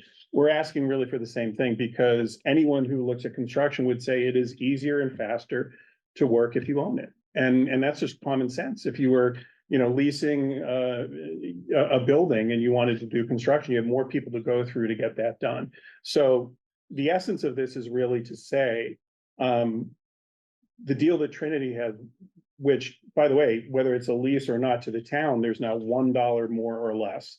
And there can be any kind of controls the town wants to put on a negotiation for the own, for a purchase. There can be deed restrictions on what can be done with it. Gus was saying that, we could sell it out to, MGM and do, that's not the case at all. There are all kinds of ways in a negotiation that there could be controls on this. So a 99-year lease, I mean, Pete's point in the meeting that you were at said to him, a 99-year lease is the same as a purchase. And what we're saying, and you can trust us or not, but we're all, we live in this town, we love this town, is it helps us economically. It helps us with flexibility to get this job done. Just as we want Trinity to succeed in what they're doing, owning it gives us a better chance to do this more economically with more flexibility. And you're gonna have to either, Gene's been in town forever and done a number of projects that have done exactly what they said, but we're trying to do this for the town as cheaply as possible and as well as possible. And ownership, we can get consultants who can come in and verify this. Ownership gives us better flexibility with banking and financing, better flexibility on the time to market, better flexibility on the contractors. And that's why Trinity wants to own and not lease it from the town. Can we explore that last point? Sure. The ownership being, giving you more flexibility with an outright sale versus lease. Because I want to understand that point. what assumptions are you making in a sale that a bank would say, oh yeah, I'll give you more favorable terms for that deal than the lease deal? Like, have you talked to a bank about Yeah, we. what that looks like and what assumptions we've made? Like I could see a clean sale, right? A clean sale, bank saying there's no contingency, there's nothing, just a clean sale. Yeah, I'll loan on that and take it as collateral and give you a better rate. But is that likely in this case? I guess is my question, because the town, thought about some of these interests that it had when it negotiated with CAM, the lease agreement. And I don't see those going away. And so I don't speak for the town, but I would think that they would want some type of stipulation. Reversions. A reversion Yeah, sure. agreement or something like that. And when you take that to a bank, they're gonna give you the same answer as a lease, so it doesn't. The assumption that you're gonna have a clean sale, I'm trying to understand that. Well, it's more in the, I'm sorry, go ahead. Yeah, so maybe one way to think about this is when we executed the initial lease, we hadn't completed the zoning for the hospital. We did that nice history there, right? And we were, fledgling organization. And it was a big risk, but we had a $30,000 budget at the time. We were crushing it. $15 million. Whole 30. So there were those restrictions. Now, since then, we've had the zoning. Since then, we've seen the LBA with Trinity, and the town, to its satisfaction, between the zoning and the provisions of the LBA, feel like they've controlled Trinity, right? And the destiny of the hospital, with the land that's purchased, will be purchased by Trinity. So you can imagine, picking up on Jerry's point, that we would go back and revisit that, do the purchase with some of the same controls and that are in effect with Trinity. And since when we started this whole thing, we were thinking about one land disposition in the first place before we turned ourselves into the munchkin in the donut hole. That you would think that would hang together as a viable proposition. Doesn't that draw into question that with all the changing circumstances, on the one hand, we get some profound uncertainty about the status of the hospital. Given the time frame that's moving out and given the uncertainty in financing. But on the other hand, the valuation of the property from Steve's overall timeline has changed dramatically, opportunistically, well, I should say, right? The opportunity in terms of its ultimate value is profoundly higher than it was back then, when the chapel stood alone and around it were these hopes, right? Now we're further down the road in our hope, right? We have more risk in terms of the timing of it. So from my perspective, I don't understand. I would question to you, first of all, due respect, Jerry, I don't think the Balfour and Trinity are equal. I do believe that the most important element of this is Trinity. I totally agree. Just to say that, so when you say you're looking for equal terms, I don't think that's, from my perspective, you can explain it later, but so that's I don't see them as the same. But the other piece is that, and to Ed's questions, the difference of what you can do now and what can be achieved over time. It seems to me that this is, from a town perspective, not the right time for us to be able to make a judgment like this. I mean, I'm with everybody else. I've donated to Belfort and we participated. I think it's a wonderful opportunity, but it seems to me the timing of this, I don't know, understand the critical timing. And I think that with the uncertainty of valuation, I think it's, you know, and to the final point, is that if you're in the state and you're in the legislature and you're not your constituency is in Medfield, and you look at it, you'd say, why would I just give this away? I mean, they're entitled to half of whatever proceeds we get from the sale of property up there, right? So they'll get a half a dollar, right? Whereas they look at it and go, gee, it looks to me like this might be a better opportunity to make it a bid. You know, and see where it's gonna go. We might, you know, be opening a can of worms from the state saying, no, you know. So you know, from a number of reasons, I just think that the timing, I don't see the urgency and I don't see the benefit from some of the things that have been addressed. Okay, can I address that? Please. Yeah. So this is one thing I'd urge you all to think about is, you know, we've got a project with lots of uncertainty. There are many possible scenarios if you want to, and we did give one in particular to the when we were talking with the selectmen earlier in the evening, but if you'd like a concrete example at some point in this conversation, you know, we could walk through some of the elements of what that would look like, but it's very uncertain, right? If we pass this warrant, we now have the option of doing this purchase at some point in the future to address conditions that may make the purchase compelling. And it's an option.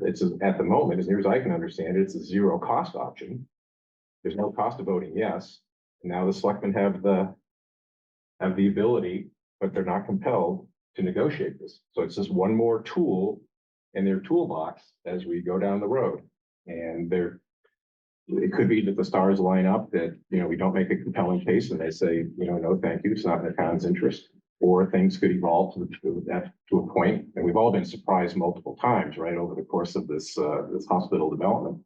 You might go, hey, you know, this is a time this makes sense for us. Then why not come back at a propitious moment? Okay, so right now, we're at the front end of a big decision that's going to be made by the state, as we understand it, sometime in May, about the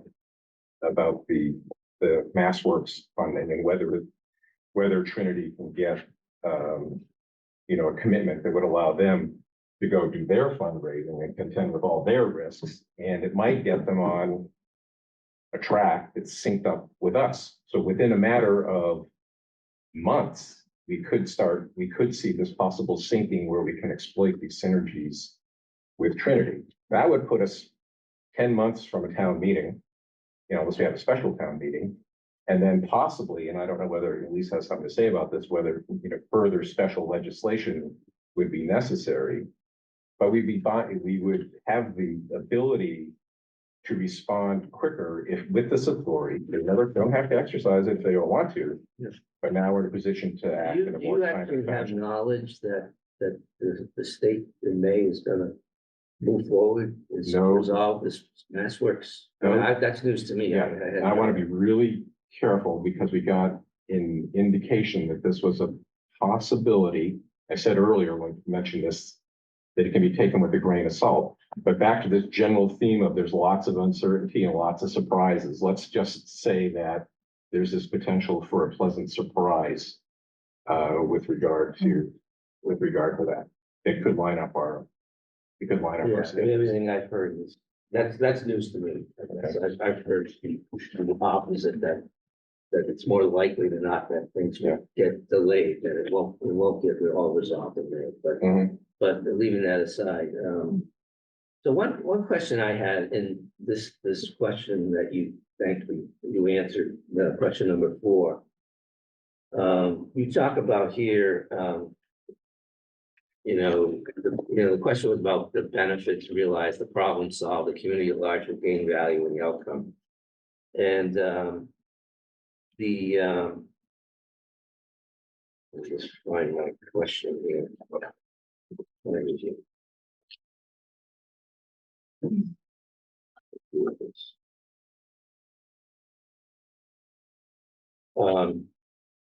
You make a statement that ownership secures Belfort's future as against displacement. Yes. What do you mean by that? That, what does displacement mean in that context? Getting What did kicked you out, mean when you said that? What are you worried about? getting kicked out. You have a 99 You year have a lease. 99-year lease. That's a legal document. And I can show you examples of other arts organizations that have been booted out of their leases. But the only thing I can tell that would terminate that lease is if you're not successful in fundraising over a 10-year period. And then if you somehow decide, there's very specific default provisions, but they're really, you know, they're not serious issues. I would think you could deal with them very easily. So what is it that you're worried about being displaced? I'm just having a hard time understanding what you meant by that. Like I said, arts organizations have been kicked out of leases by municipalities. Because you may not be successful, is that what you're saying, or? No, I have faith that we will be successful. Okay. But if you. So you're saying you couldn't go to court to seek to enforce the lease against the town? As a nonprofit, how much money do you have to go to court against a municipality? I mean, it's, So it seems to me you're coming to us in good faith, asking for us to sell you the land because you're afraid that we're gonna act in bad faith? no, I mean, this is, we're 50 minutes into the discussion on it, and it was answering a specific question. We've made positive cases, and I do want to mention, Bob, I don't in any way think Belforge is equal to Trinity. Trinity is totally critical. I mean, but we also, we went down this path before Trinity was even on the drawing board, right? There was a lot of risk that was taken on. You know, we're going to funders. We raised $13.5 million in pledges so far in about 2.5 years. So, you know, Awesome, by the way. and by the way, thank you all for asking all of these questions. I mean, I'm with you, Ed. I think every one of the projects that comes, I was at the state hospital meetings. The Warrant Committee for 3 years was grilling that committee, and we came out with a much better document and a plan because those questions were asked. So I don't in any way, you know, my point is, I think we all want Trinity to succeed, right? And we have a lot riding on that. If Trinity falls through, it's bad for the town. It still doesn't stop us from building an arts center. That $13.5 million, no one in there said, oh, only if Trinity comes through. That was raised by us, and we actually never sold Trinity because there were too many variables. We had our own things that we needed to sell, but people who walk in that chapel or attend an event either get excited about it and they want to give and they believe in it. So we've been able to tap into a lot of that, and I'm optimistic we'll continue to be able to do that. But let's just say, for example, and you can attack me and say, where are these numbers coming from? But let's say by owning this, in our discussions and we've had with builders, they think we can shave off $2 million that we don't have to fundraise. Now, is that conjecture? Sure. We've networked with people who have done these kind of projects, and they feel ownership could have that. Financing or what kind of costs are you saying? Construction costs. Construction costs of being more flexible, being able to move faster in the process. And again, you can attack that. No, or question it. Totally reasonable to question. These are discussions we've had, and we've been networking with all kinds of different people. And some say, yeah, you could save up to $2 million. And other people say, You owned it and not leased. if we own it and didn't lease it. Now, that's some advice. There's gotta be some detail behind it. If you say $2 million because you own it. Because we can don't move lease it, faster to make decisions. Why can you move faster? Back to Ed's question, why can you move faster? with Look at ownership projects that, With a 99-year lease, that in good faith, we are the town, when you come and you the thank process, the town for always acting in your best, in your interest. So let's assume, for the sake of this meeting, that for the next 99 years, the town will continue the good faith and support that it has initiated with the lease.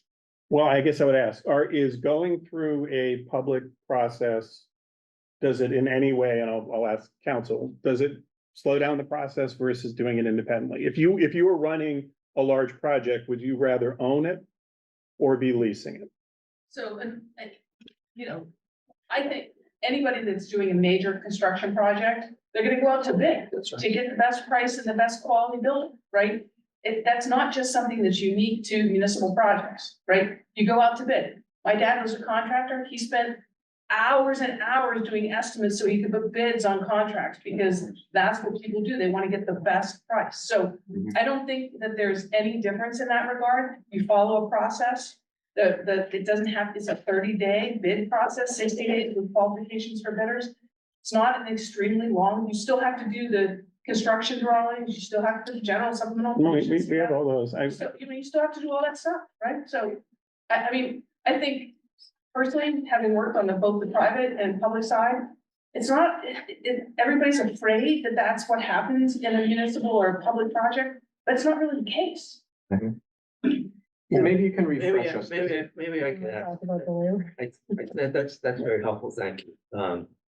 So in regards to, you know, I mean, basically what you're asking is you want to terminate the lease. You want out of the lease arrangements that we just negotiated 3 years ago. And you want, that's kind of what you're saying. You want to own it.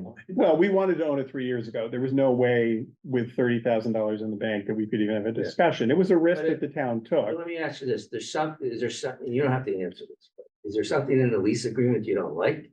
Because you always have the ability to negotiate the terms of that lease agreement with the select board. And you don't need a town meeting, you don't need an article at town meeting to do that. But isn't it in their best interest if they're pouring millions of dollars into the rehabbing of this building to have some kind of ownership in it? You've got flexibility for years to come based on what you can do with the property, and say they don't touch anything other than refurbishing. They can still borrow on that. They can do all kinds of things as an owner that they can't do as a.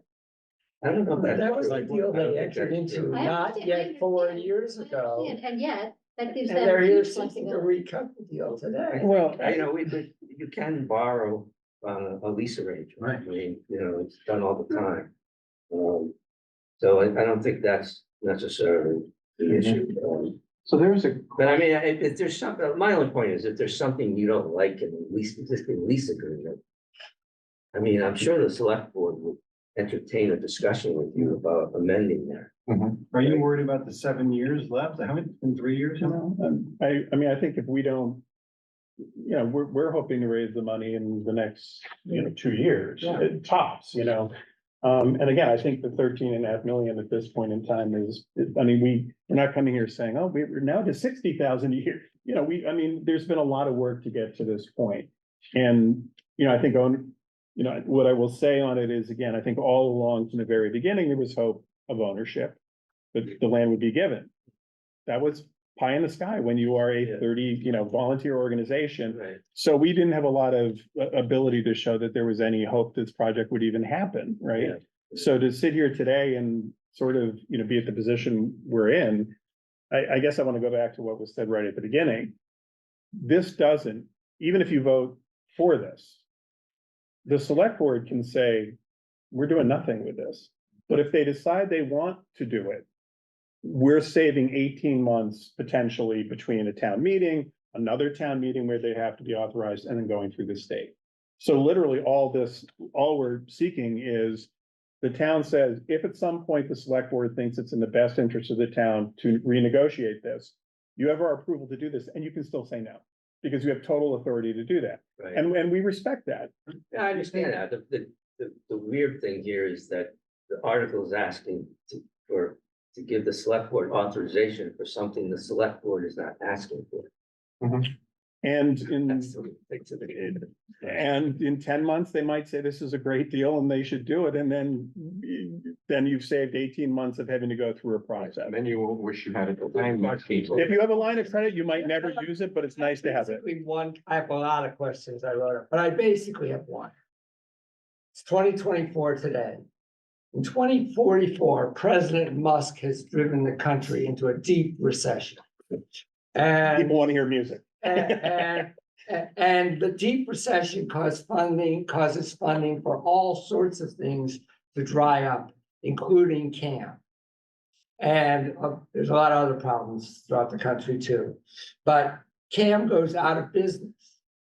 The Cultural Alliance of Medfield can't exist anymore because conditions have gotten so bad. Or it could be anything else, not just President Musk. Right now, if CAM is in default, the town has the right of reentry into the land, which it still owns. If we sell it to you and you have a mortgage with Bank of America forecloses on the property and they do with it what they will. There's no protection for the town, right? We lose. It depends on what it depends on what the terms are of the agreement. Property for all time. No, the purchase, you can put all kinds of conditions. There are conditions on Trinity like crazy. America's gonna loan to you when there's conditions on this. There are already conditions. It's leased by the town, so. And a bank would know that if they leased today. What I'm confused about is, I thought a lot of the examples in your, which is really well researched, but a lot of the examples of other times that other towns have done something similar, it seemed like the price was always like $1 that the town was buying this property, but the nonprofit was buying the property. So if you're buying something, let's pretend it's $1, you said there's a fair market, I don't think there was a valuation, but let's just pretend it's $1, right?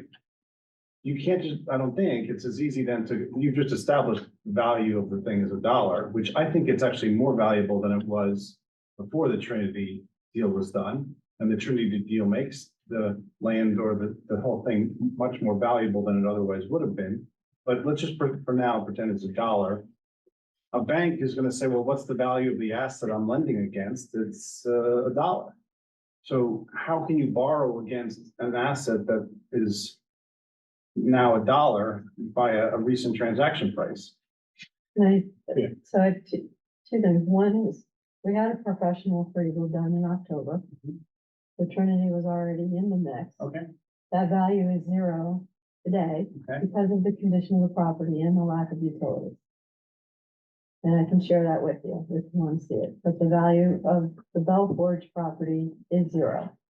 Yeah, there is, I sent it around. Yeah, I saw that. There's a valuation, Right. but I mean, I think the point though is that you've also agreed that you would negotiate a price. Yes, Right, right. because we think we're gonna save money. we're So willing even to though share the that with valuation you. says 0, they're Taking willing, it from the. they're willing to, they're willing to, $1. yeah, they're Well, willing it's a to, negotiation. yeah, they're willing to negotiate. In terms of the financing, Mhm. we've had the conversations with Needham Bank. Right. Essentially, they'll be loaning us money against the pledges, Against the pledges. Like I read, pledges and the historic tax credit. Which is independent of whether you own it or lease it, right? The tax credits are. So well, I guess the pledges are too, but they're loaning against that. So to your question of like, they're That's what I'm not trying gonna to get do at. it. You're not loaning against the asset even if you own it, right? That's more, I think, right, we're losing, that's why we're Yeah. losing track. Okay. Yeah, and you know, again, it goes back to the assumption of what are the lending terms, right? And they So, won't discuss it yet because it's too early. yes, and so, you know, it's almost like there's all these uncertainties. This is really not fully baked at this point from a lot of perspectives, not just you guys, but Trinity. Exactly. And, you know, like you said, we don't know what could happen, right? There could be a lot of crazy things going on, but, Is it okay if I try to address your question on lease? And I think you mentioned Kingsbury way back at the beginning. Right, so just to put some of this in perspective a little bit. So Kingsbury is leasing land from the town. Back when I introduced myself, I said I was head of the Economic Development Committee at one point in time and selected Kingsbury, to develop the lot over there, the club over on Ice House Road. So they're leasing land from the town. They were not subject to public bidding laws. And that was in part because there weren't so many restrictions on their use, at the time. So there isn't, and they borrowed money. and they have buildings, but they, I think if I remember correctly, the terms of that lease is the buildings revert to the town in case of the instance where they default. So there's an existence proof of, a lease that people can borrow against and not be subject to the public bidding laws. Our lease terms have significantly more control. And I don't know what else happened, but that's why we got this opinion that we're subject to the public bidding laws that create some of these issues that we have. So it is conceivable that you could change the lease and get to a favorable situation. However, we sought legal counsel here. There's this, maybe Lisa can weigh in this. I'm not a lawyer, right? But I was given some cases and some considerations, right? So I read them, and the judgment that's made on these things is like a totality of circumstances and what the town's original intent was, whether the buildings are being built, with public funds or not. And it seems like these laws are all about getting like a municipality or somebody like that to, through subterfuge, void the public meeting law. So we didn't get complete comfort that modifying the lease was going to, address the concerns that we're raising with you guys. Okay, so let me, do you mind if I ask Lisa to step up to the podium there and speak on this? Have you been paying attention to? Yeah. I have, and he is correct. It's a totality of the circumstances test. And really it's about control and the control that the municipality retains over the property and or the process. So the lease is one, it's a lease, so the town owns it, even though it's a 99-year lease, it's considered the town owns it. But then it's the control over the design process, not the construction process, but how the changes are made and the controls in the end. And it is a totality of the circumstances. We've looked at it. We don't think there's any question that in the existing conditions of the lease that they're subject to public procurement laws for sure. Mr. Chair, I just wanted some timing points I wanted to make that you had asked me to hit earlier, just to kind of put things in context. So the mere fact that the town meeting were to adopt this article doesn't mean that the select board, if they had the desire to, could go and negotiate a change to a sale. It would take special legislation to do that. So they would have to submit special legislation to allow the sale to occur and avoid 30B again. I imagine prior to that, we would have to renegotiate the LDA with DCAM because it goes back to the funding sources for DCAM. As you said earlier, the original LDA required the town to give a portion of all of the proceeds to DCAM for any sale of the property. Then through the special legislation, it took this piece out and allowed it to be a lease. It took it out of the LDA, allowed it to be a lease because it wasn't a sale. And then it excluded the 30B process, which would be public procurement. So we would have to deal with the DCAM issue, and then we would have to go through the legislative process to get the special legislation approved.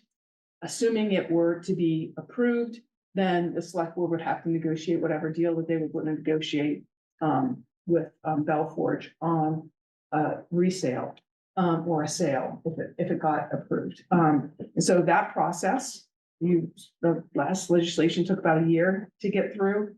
And so I understand everybody's in a hurry to get done. But you get town meeting, then you've got potentially a year of special legislation. That's once we get a deal with DCAM. So if I'm advising the town, which I probably will be, I would say get a deal with DCAM before you go to the legislature, because otherwise it's all going to be tied up even more with the legislature. So you got to get a deal with DCAM on the proceeds, and then you got to go to the legislature. So that's the process. In the meantime, there's no land to sell right now.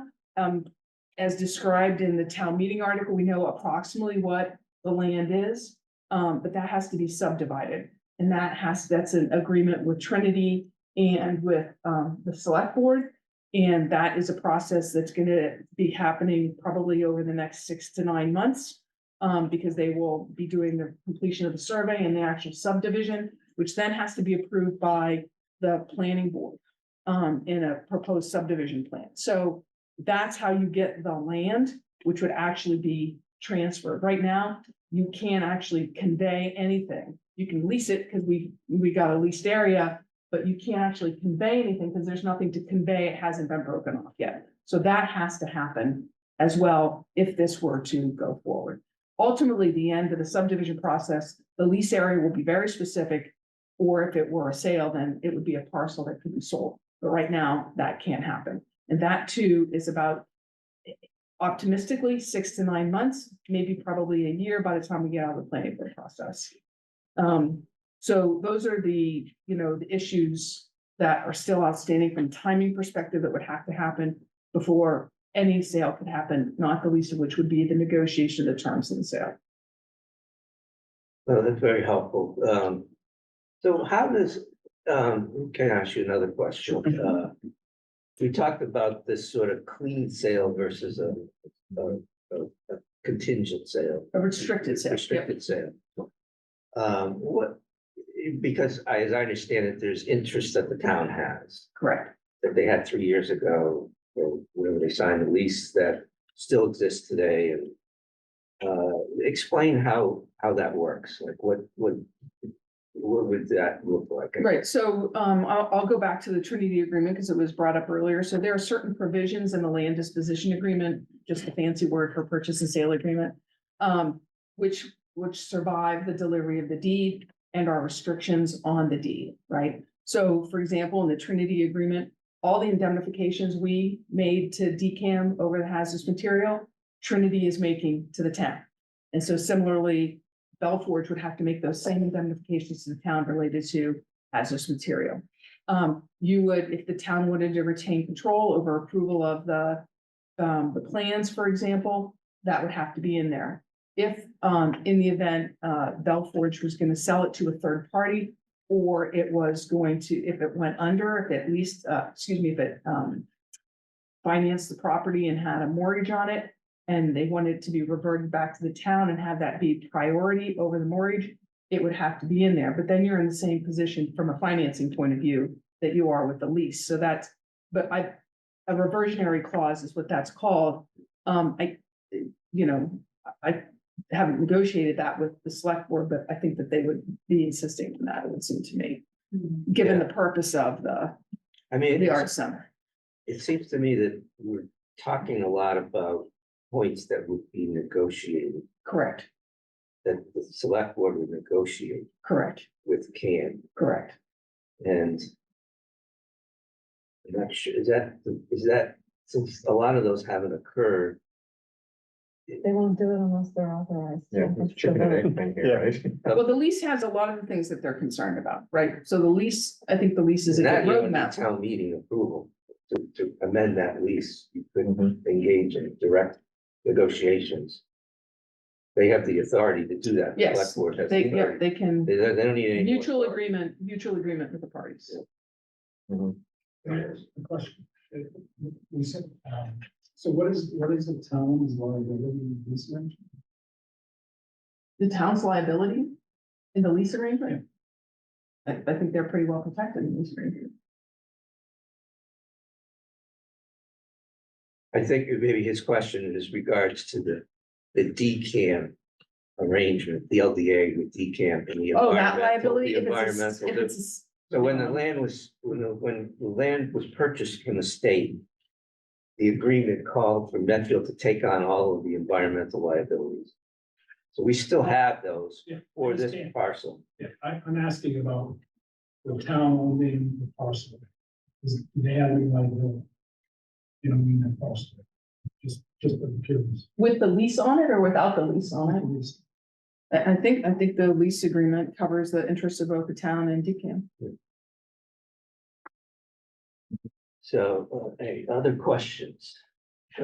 Well, I just would say the points that are made, as we consider have you considered this timeline? Because one of the things that you presented is that this gives you the jump that you need to move forward. This sounds like there's a lot of detail that has to be filled in before that you can embark upon that jump. But is that's been considered, I mean, that's just a question, that's been Yeah. considered. And It's not like a- you're clear, and you're comfortable that all these issues that are being raised are addressed. And you're ready to go. Well, they're not addressed yet. No, I would give you the short answer and I invite my colleagues to, correct or. It's like, there's, as we were saying, as said a few times, it's like, it's uncertain, right? How this is gonna go. I'm pretty certain, though, if we delay this approval, it doesn't make us go any faster. That much I know, right? It adds a year. But don't these, in my mind, okay, just for me as one person, listening to these questions, Mhm. who says we're jumping without answers. Now, I understand we have uncertainty in something, but this is not an uncertainty. This is a process that needs to be addressed. And to say, well, let's just approve this and start talking and see where it goes. I know that one concern is that if we go to the town and these complexities aren't understood, some people will say, well, the town voted to do it, the selectmen should do it. That's always a danger in these kinds of situations. Yeah, I mean. And, you know, the people have spoken. I- We've seen that in the past. The people have spoken regardless of what the selectmen say. Let's do it.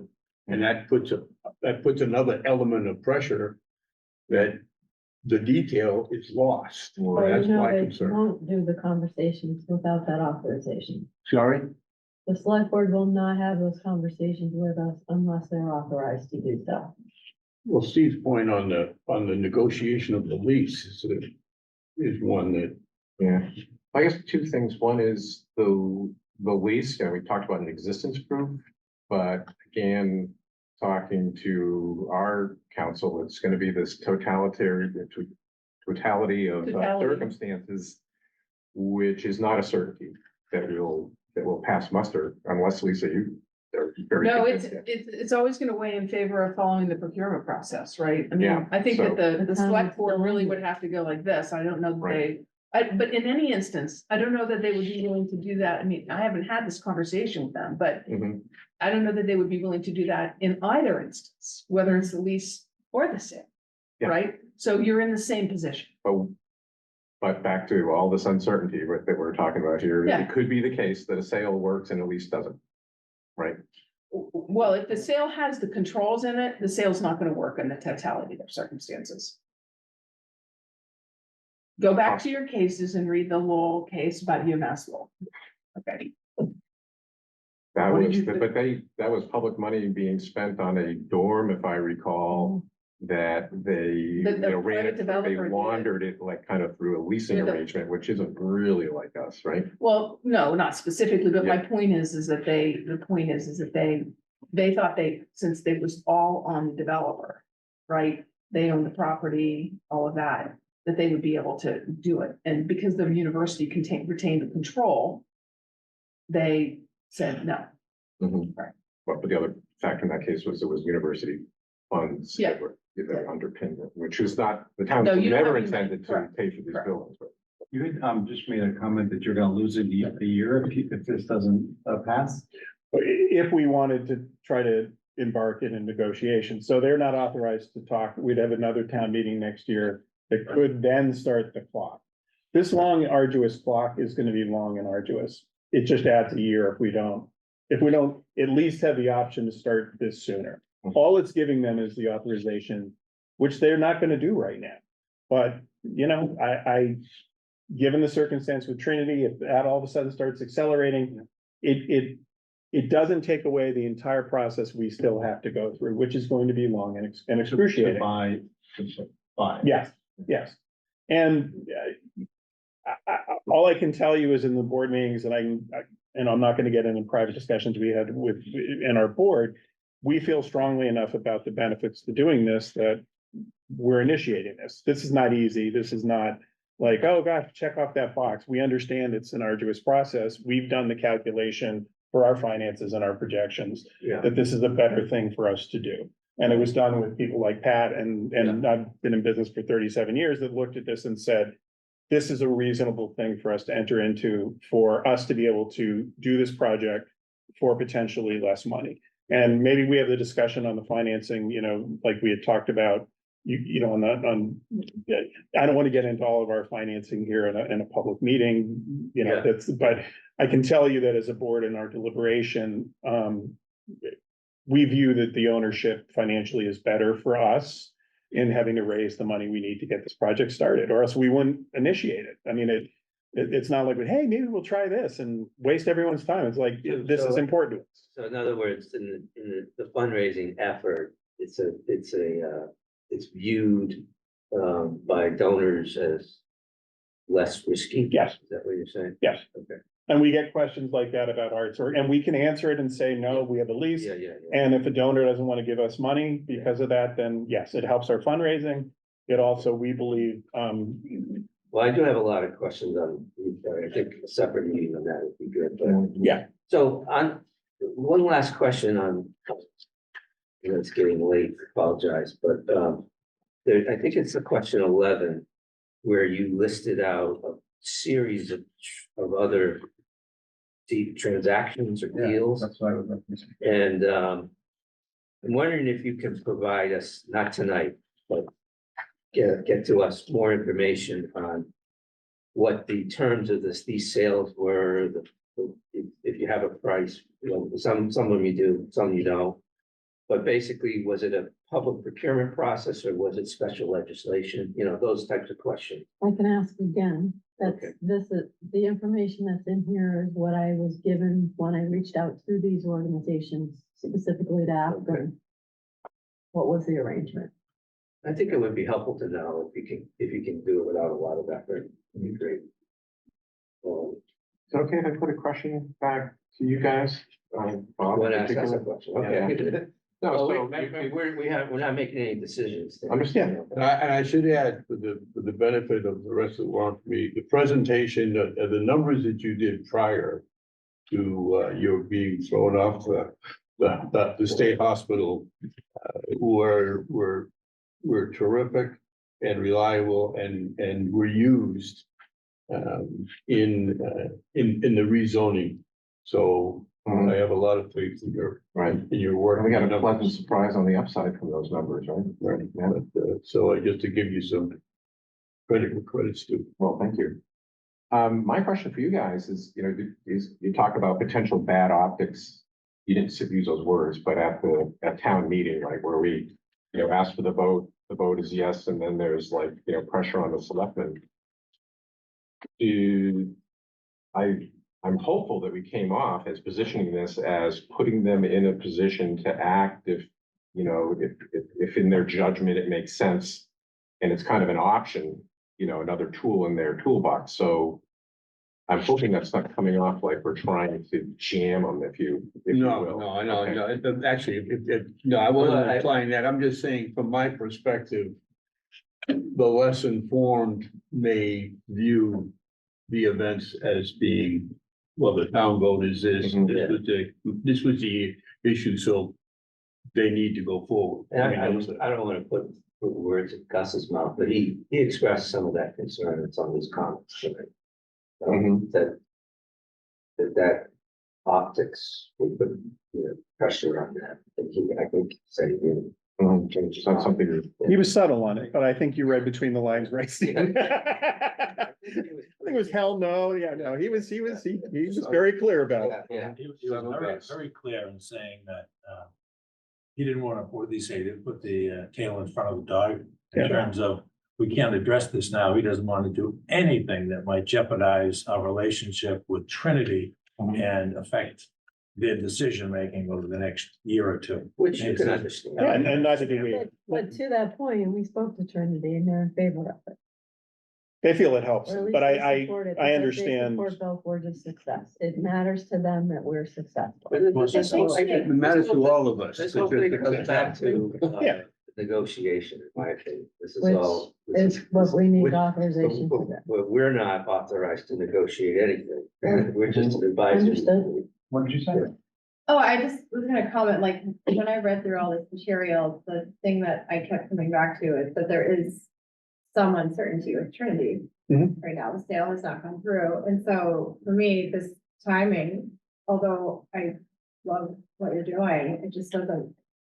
It's a questionable timing, I think, and I hate to hear that it would delay any of your wonderful efforts a year, but it seems like we've done a lot of special town meetings in regards to these things in the past, so I would hope that, like, you know, if this Trinity thing goes through in a faster timeline, which is very, very uncertain, and then it compelled us to do this, that we could make it happen, but it's hard for me to see the timing and to sell it the way it's been presented. It was always a special. It's not an article to sell it though. It's an article to authorize the conversations around it.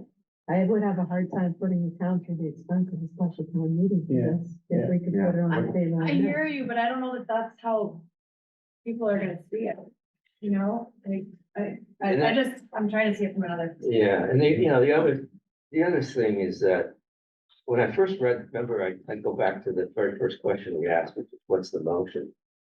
And you had the article, the wording of the article is the answer to the motion. When you read the article, it doesn't talk anything about CAM. It doesn't talk anything about special procurement, special legislation or procurement process. So if your motion was worded, now this is not your intent, but if your motion was worded in a strict accordance with the way the article is written, the select board would have wide latitude to go through a procurement process, decide who they want to sell it to. It might not be CAM, it might be some other party. And so, you know, that's. Well, I would politely disagree with that. I don't think they could sell to any other party unless the party was going to buy it subject to their 99-year lease. They have a valid leasehold interest for the next 94 years. Yeah, And so if they wanted to sell it to Elon Musk, they couldn't do it unless Musk was going to take it subject to their lease. yeah, but the article, it just authorizes that. Doesn't, they would have to go through the motions to decide, you know, what they want to do and deal with that question of the existing lease. Right, yeah. Well, and I do want to emphasize, we appreciate, I mean, I love Medfield, we appreciate that the select board has this lease. It's a good thing. Like, we're not trying to be ungrateful, like, oh my God, what a lousy lease. I mean, Yeah. you know, and we will do our best to build this project as soon as possible and get it launched, because that's the way Gene operates. So, you know, whatever comes out of this, it's not like we're gonna go away. It makes it harder. It puts more risk on us. Is it insurmountable? We wouldn't be doing this if we thought we couldn't do it. So, but it makes it harder, and similar to what the town is trying to do with Trinity to try to make it easier for them, not with more money or anything else, but any way they could help Trinity make this happen. We're asking for that here. If there's something we can do that doesn't cost the town money, that doesn't increase liability, that doesn't hurt the town in any way, can we at least have a negotiation? And that's really what the starting point. And we believe that this is in our best interest, and, you know, and that's really the thought process, but we fully understand there are two select board members that are slightly against it right now, and I respect them. They're raising good points in protecting the town. One last question. I know in your heart, you believe this answer. But one of the questions was, is there any conflicts of interest? And I'm thinking, you guys are all on a board, you have a legal agreement with the town. And maybe there's not a mutuality of interest here. There's some type of people of different interests that you're not, the interests are not the same. The town's interest and your interest as Belfort are not the same in all cases. So I'm not sure I agree with that answer in your submission, but. Can you say more about that, Steve? I don't understand. So. Gene, I know I know you, in your heart, you think that that Belforge's interest is in the interest of, that we have the same, that the town and Belforge have the same interest. Mm. And we wouldn't have a legal agreement with the lease with all these conditions if that were the case, right? The town had certain interests that it wanted to protect in a legal agreement. And so we have a lease, and there's all sorts of conditions in that lease. Those interests are still there. They haven't gone away.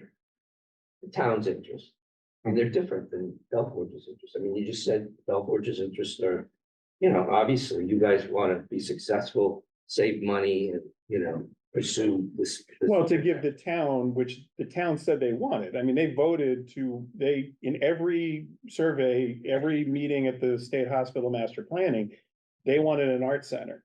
They didn't want to pay for it. That's what we're giving the town. Right.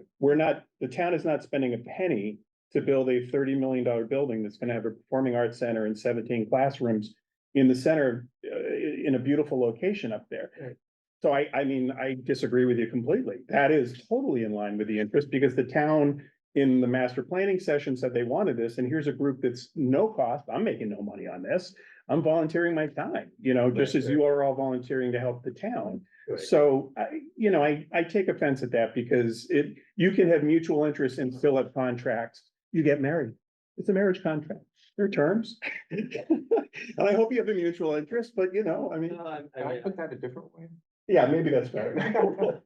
So our supposition is, and I'm going to get into geek speak here a little bit, right? Is that the current agreement is not what they call Pareto optimal, right? And Pareto optimality means you can't make one party better off without making the other party worse off, right?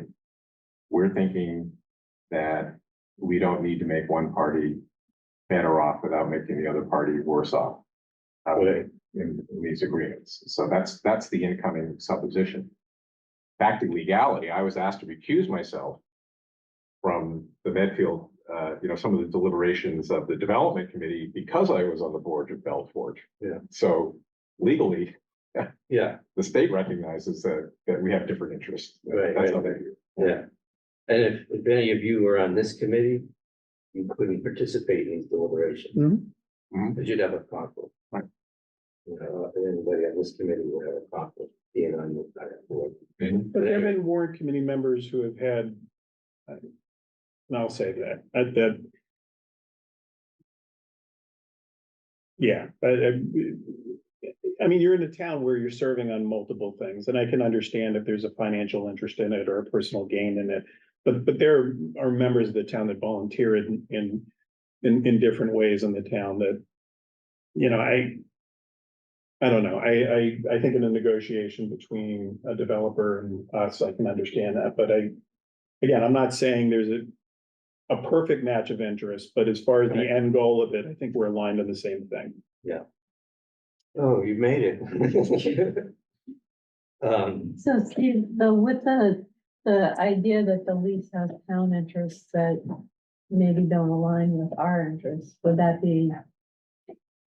I mean, if Well, everybody wants it to be an art center, there's a way to do that even in a sale. The lease spells out what the uses are, we could transfer that to a deed, it could be an art center in perpetuity. Theoretically, if town agreed to those terms, we could do whatever, whatever you want as the town, if you've got the select board and the town to agree to it. Right.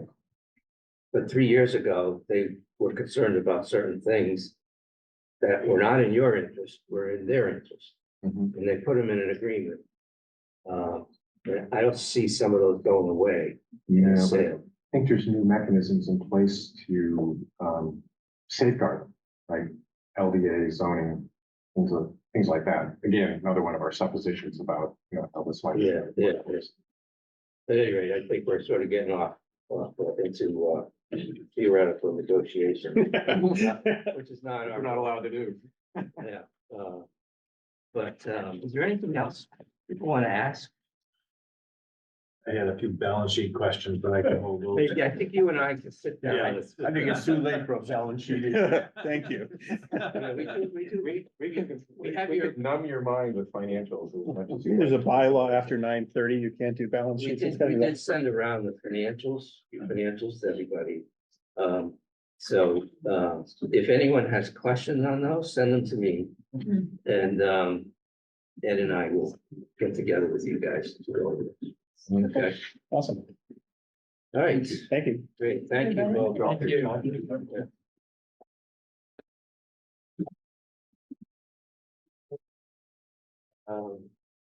Back on the agenda here. I think We're not the last. Christine, you're just in time for the town finance update. He's ignoring you. Have any? Just tell me no numbers. He's ignoring you. So we filibustered, so you had time. Thank you, thank you. Steve, we're just asking the town finance. I didn't get it. Oh, how much time do you have? Not much. No numbers change. No numbers changed. The select board voted to support the budget, balanced budget in stance, and then ready to move forward. Good news. Yeah. That's good news. Earliest balanced budget, I think, ever. So, it's great. Great. Good. All right, is there any informational items? Anybody have anything they want to share? If not, I'd entertain a motion to adjourn. Motion to adjourn. Second. Okay, all in favor? And Jillian, Thank you, guys. you still there, Jill? Jill, we want to adjourn. I think she has. I think she's spoke, I think her. Oh, she actually replied yes to adjourn. Okay, thank you. Except that 2 hours.